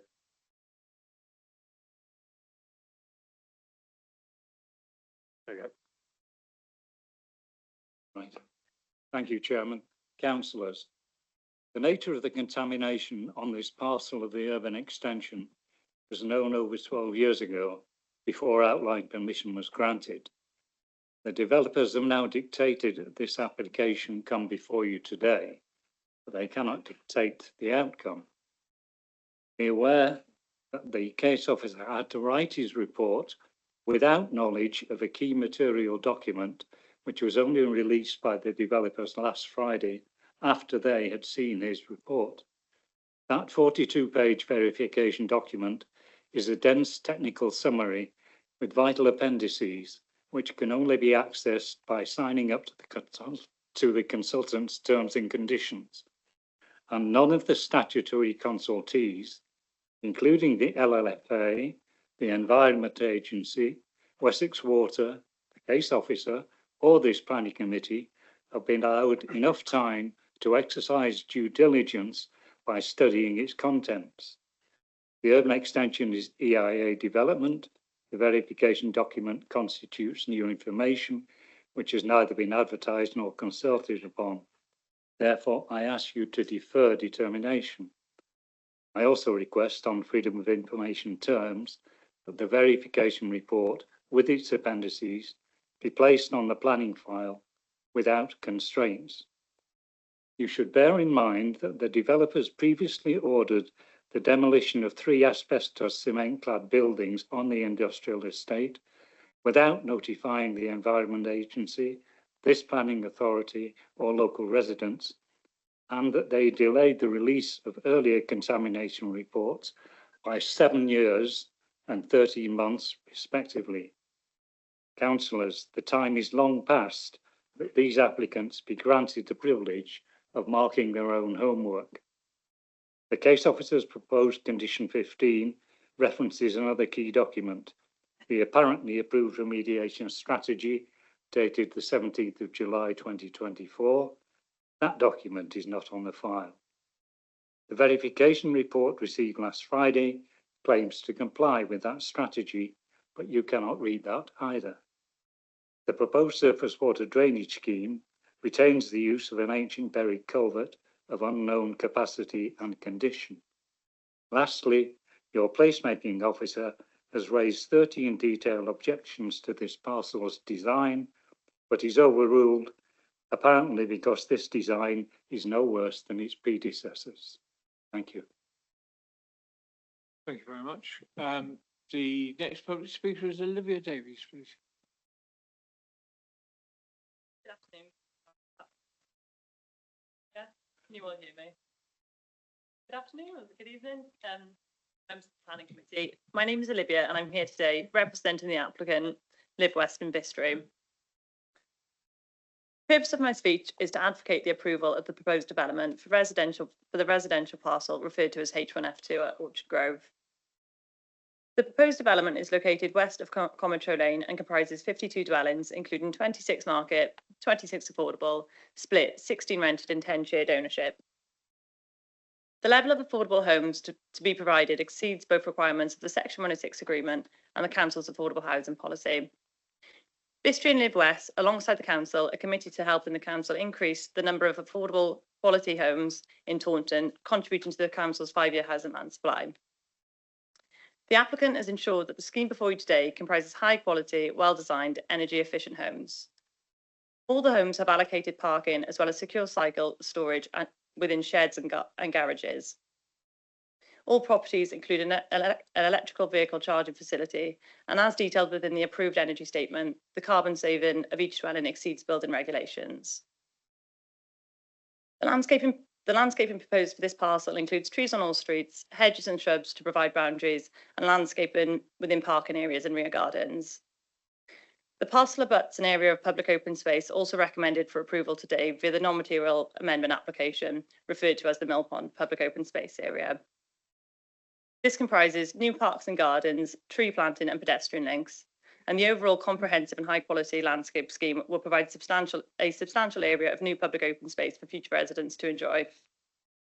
In addition to the above, the scheme has been designed entirely in accordance with the approved outline planning permission, the approved design guide for the urban extension, and the design policies contained within your local plan. We are pleased to report that there are no outstanding technical objections to the reserve matters proposal from any of the statutory consultees. The plans for this reserve matters applications have gone through numerous rounds of design revisions to reflect the advice and comments from officers, while still ensuring a viable and deliverable development and the creation of a distinctive, attractive and accessible place. This application is also supported by a comprehensive and detailed phosphate mitigation strategy in the form of acquiring off-site credits.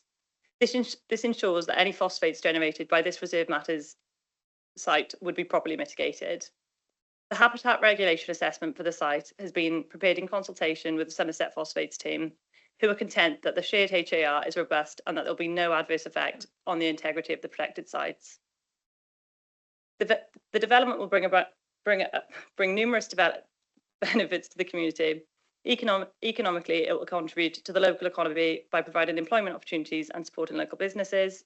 Socially, it will offer much needed affordable housing, enhancing the community inclusivity and diversity.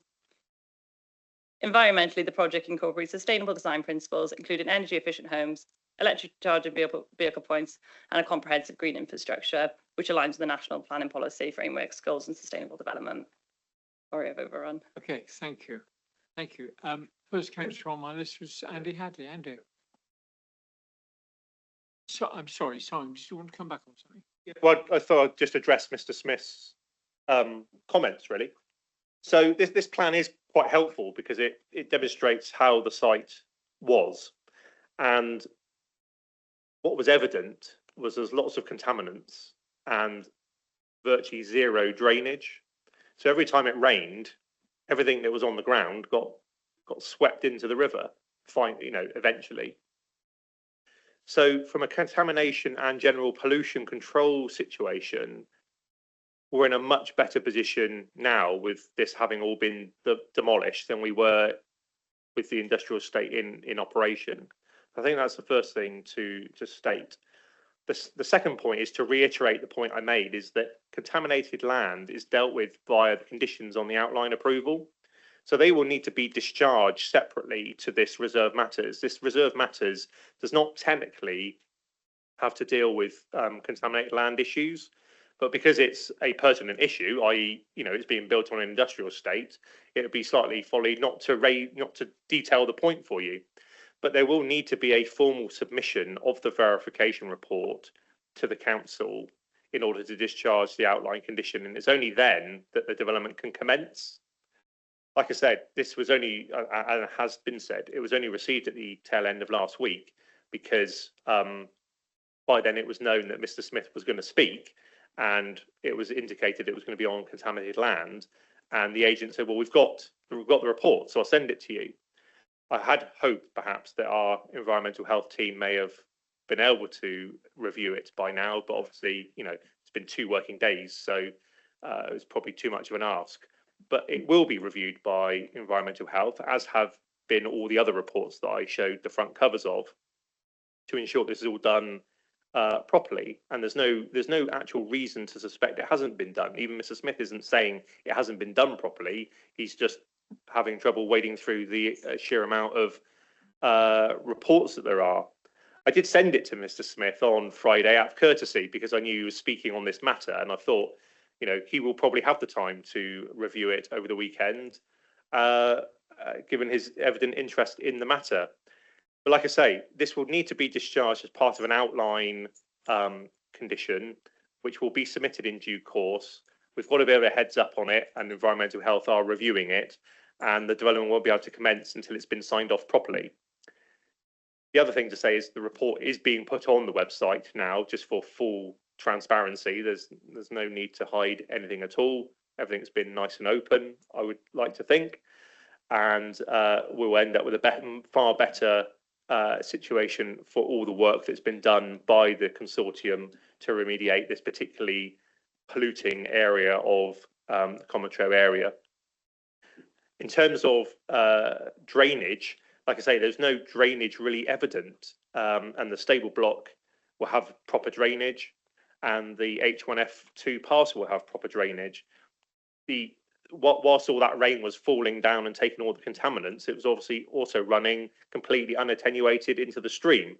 And we've heard from Mr. Smith and others throughout all the other applications that have been submitted at Orchard Grove about the drainage concerns around the Galmington stream, and they've all been suitably addressed by the LLFA. And in this case, it's a significant evident benefit, the drainage scheme that's been put forward over the existing situation. Thank you. Okay, I can't allow you back, I'm afraid, Mr. Smith. Andy Hadley. Thank you, Chair. My question is on the last application and possibly the first application, not the first tonight, but the first of the three. So I actually remember doing a site visit on this one.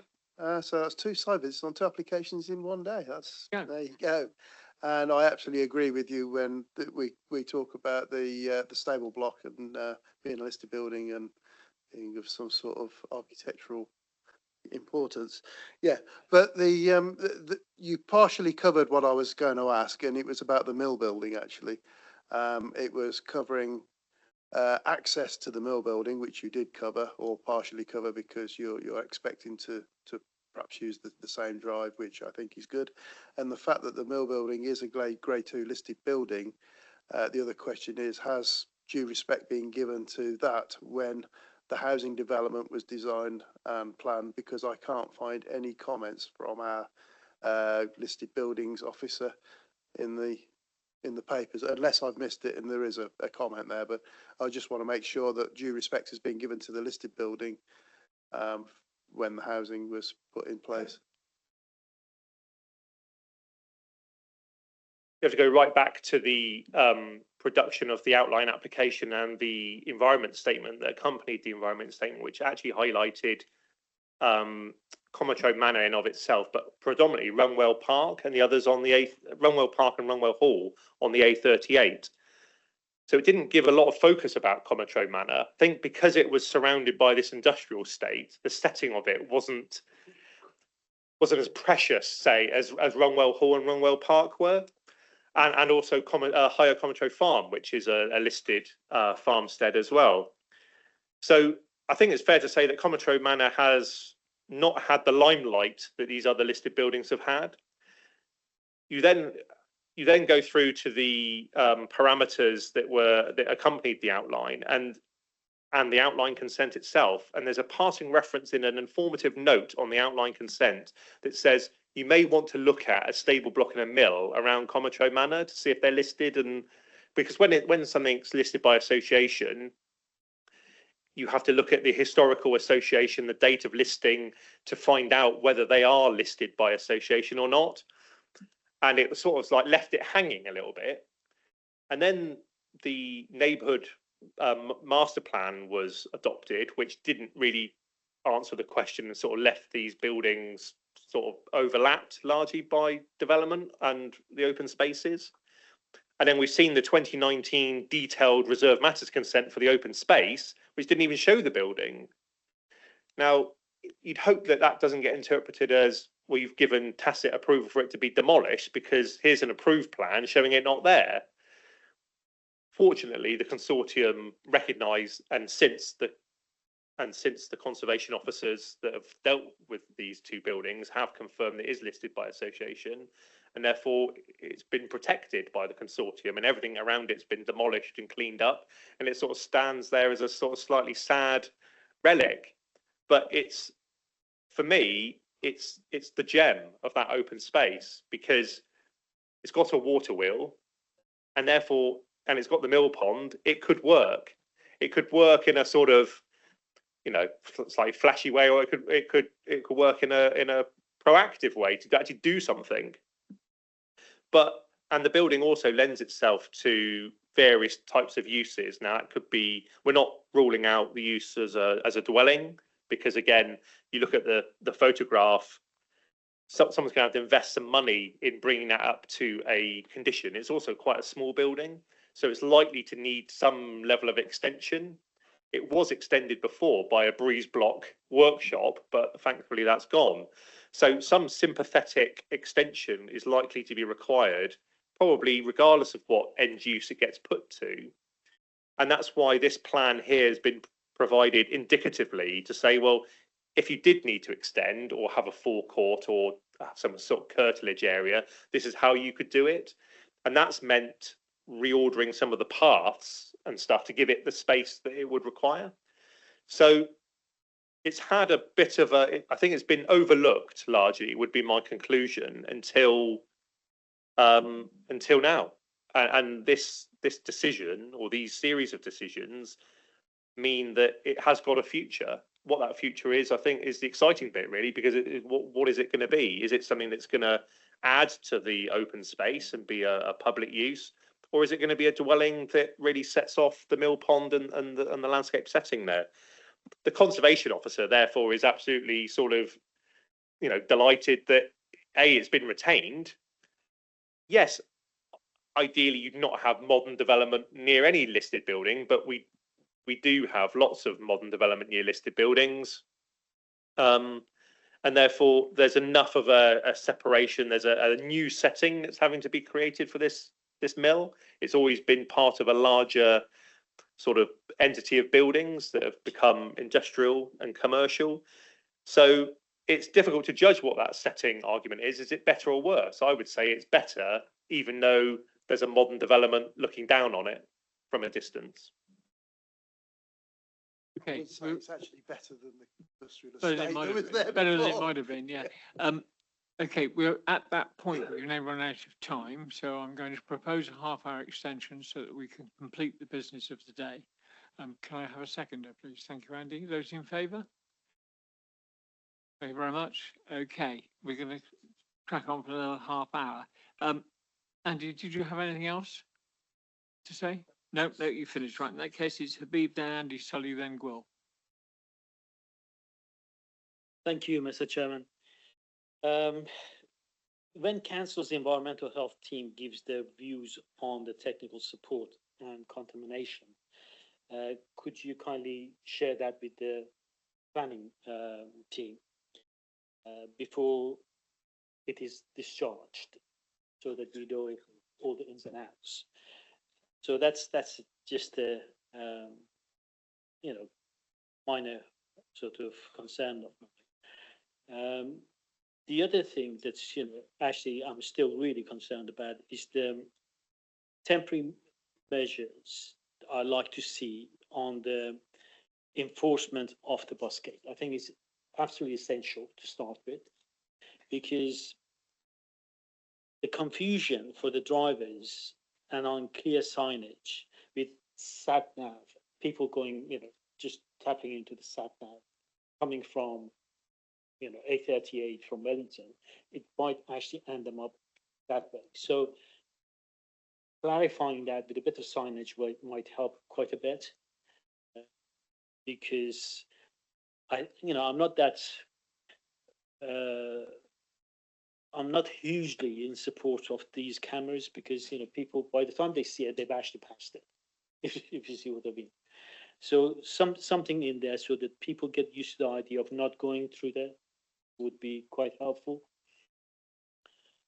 And the other thing I like to find out is there any contribution towards the secondary school? Because secondary school would be something that potentially this part of the town would be looking to deliver, and we've got to start thinking about how we actually finance that with future development. So I would like to have clarifications on that, and also what we've been actually struggling with has been the public open space and management of it. So would that be part of that management, whether it's the town council or management team that will take that?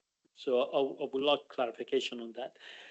The other thing that actually I'm not sure whether you know or not, but the abattoir caught fire last night, which, and plenty of asbestos. I mean, from where I live, I can see it around 7:00 p.m. last night. And there were a number of fire brigade that were involved. So safety is quite a big issue now.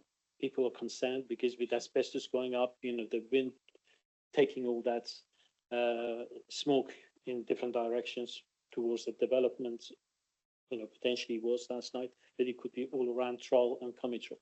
So what are we actually putting in place to ensure that this sort of thing won't happen here, potentially, because, this sort of developments, by the time we come to start developing it, it might be 6 months or a year down the road. So some of those issues I would like addressing, please. Okay, so the bus gate. So this plan here shows the signage. Now, we do have a sort of society who's a bit head down and follows a sat nav into rural, lorries that go down rural lanes and end up having to do 3-point turns in a gateway. You can't legislate for that sort of human error, can you? The thing about this is, I mean, look at all these signs. I mean, I don't know what more you can do. There's a certain sort of blindness to signage, isn't there? That you have so many signs that you ignore them, and it's sort of like, well, don't go through here. You really shouldn't go through here. Oh, you've gone through it. I'm not sure what else you can do. I mean, in the Taunton area, we've got four other bus gates, existing bus gates that all operate on the same camera technology.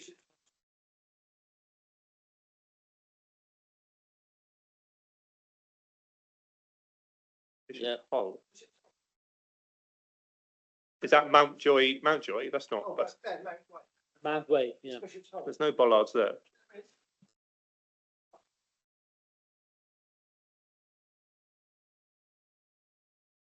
My understanding is that it's all cameras now because of mechanical failure with bollards. It becomes a cost issue. Oh, right, okay. Well, that used to, the bus gate term comes from some physical barrier that was used, but my understanding is they're all now cameras because it's easier to maintain. So other than all the signage and all the road markings, I'm not sure what more can be done. The alignment and geometry of this has now been designed as such that you have to make the physical turn into the access. So, and it's all got technical, well, on the verge of getting technical approval from the Highway Authority. So I think, there's always going to be fears about people misusing things. I guess in the same way as any road that we approve, people might misuse the speed limit, but we don't refuse the road because of that fear. All the technology, all the instruments will be there to administer this properly as a bus gate. I mean, a secondary school contribution isn't really pertinent to this reserve matters application. It's a matter that was dealt with at outline. But to answer the question, all secondary contributions were assigned to SIL. So other than the land on the site for the primary school, which was purchased using SIL, the financing of the school build was to be via SIL, and as the council takes SIL receipts, is at liberty to use it for infrastructure to mitigate the impacts from that development. So it could use it for secondary education. So obviously this scheme doesn't provide contributions in of itself. It's part of the wider package that was approved at the outline stage. Mill Pond POS will sit alongside other areas of POS, including Highfield Park to the north, and other areas of incidental and formal open space as part of the open space package of the site. There are ongoing discussions with Taunton Town Council, and there have been since its inception, about the Town Council taking some role in the public open space management, and those talks continue. The default is a management company. I didn't know about the abattoir fire. I thought you were accusing me for a minute. I was at home watching television all night. In terms of public safety, I mean, obviously you've got two buildings here, the stable and the mill, which could be used in an inappropriate manner, and a fire emanate from that misuse. I think the saving grace here is that through general health and safety management of the site, these areas are fenced off fairly securely. So people get in somewhere if they want to, but there's not an open invitation for people to go to these buildings and cause mischief. So I think it just comes under the general consortium site management protocols that would try and safeguard these buildings and not allow them to be misused for any purpose.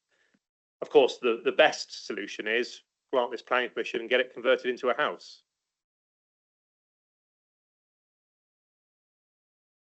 Yeah, just a quick on the bus gate now.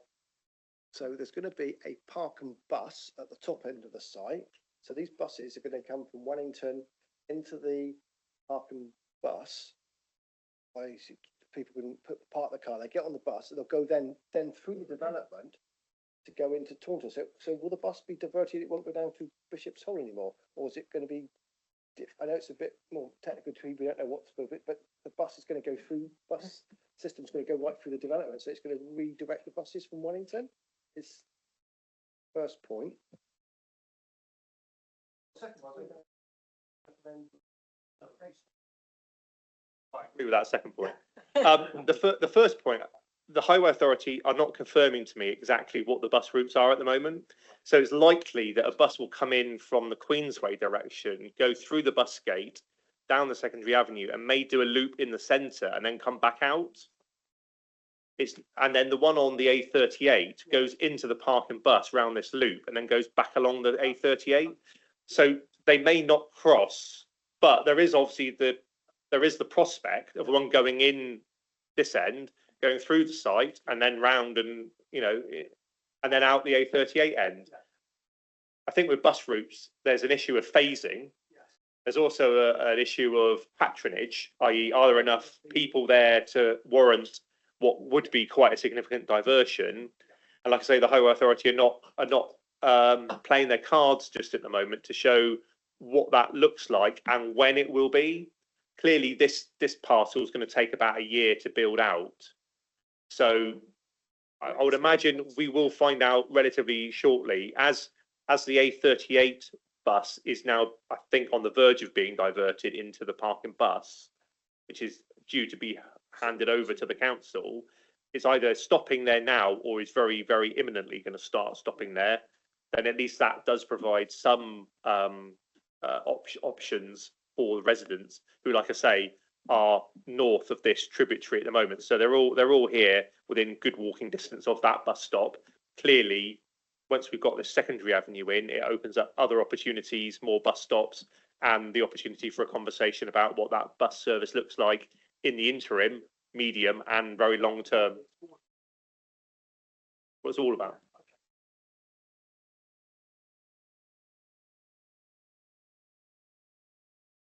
Thank you.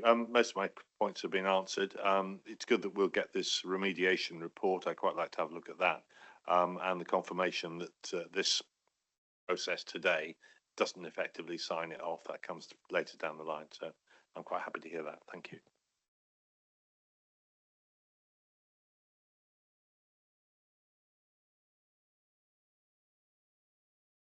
It's been proposed and seconded. I can't see anybody else wanting to ask questions on this. So the item is the housing.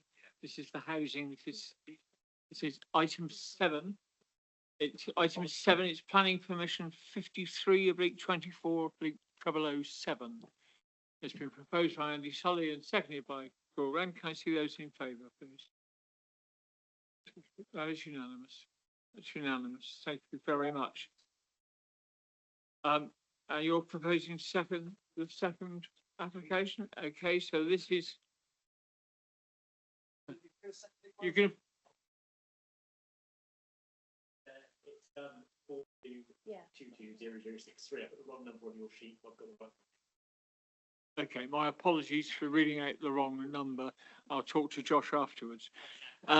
Okay, this is planning application item 8 on our sheet agenda today. It's 42/21/0068 and 0069, and that's the conversion of the commercial unit into a dwelling.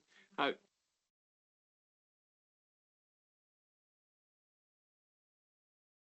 0068, which is the conversion of the commercial unit to a dwelling, and that is proposed by Will this time and then seconded by Andy. And can I have those in? Can I see those in favour, please? That again is unanimous. Right, okay, well, that's fine. Thank you for that, Andy. I've got you down as a proposer, and seconder is Nick. Yeah. Right, Nick O'Donnell. Okay, and that's for 42/25011, which is the non-material amendment. And if you recall, there was that delegation to myself as chair and the chair and the lead of planning to agree any further notifications. So that was proposed by Andy and seconded by Nick. Can I see those in favour, please? That again is unanimous. Ladies and gentlemen. No. You have a public speaker, That's fine. It's fine. I didn't know how they were going to run through here too, but that's it. I apologise unreservedly. Fortunately, I don't think it affected your act.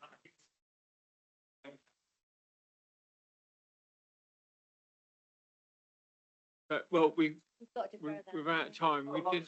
We can only finish the item we're on. There were no decisions, so just appeals. Just appeals. Just appeals. No. No, yes, thank you.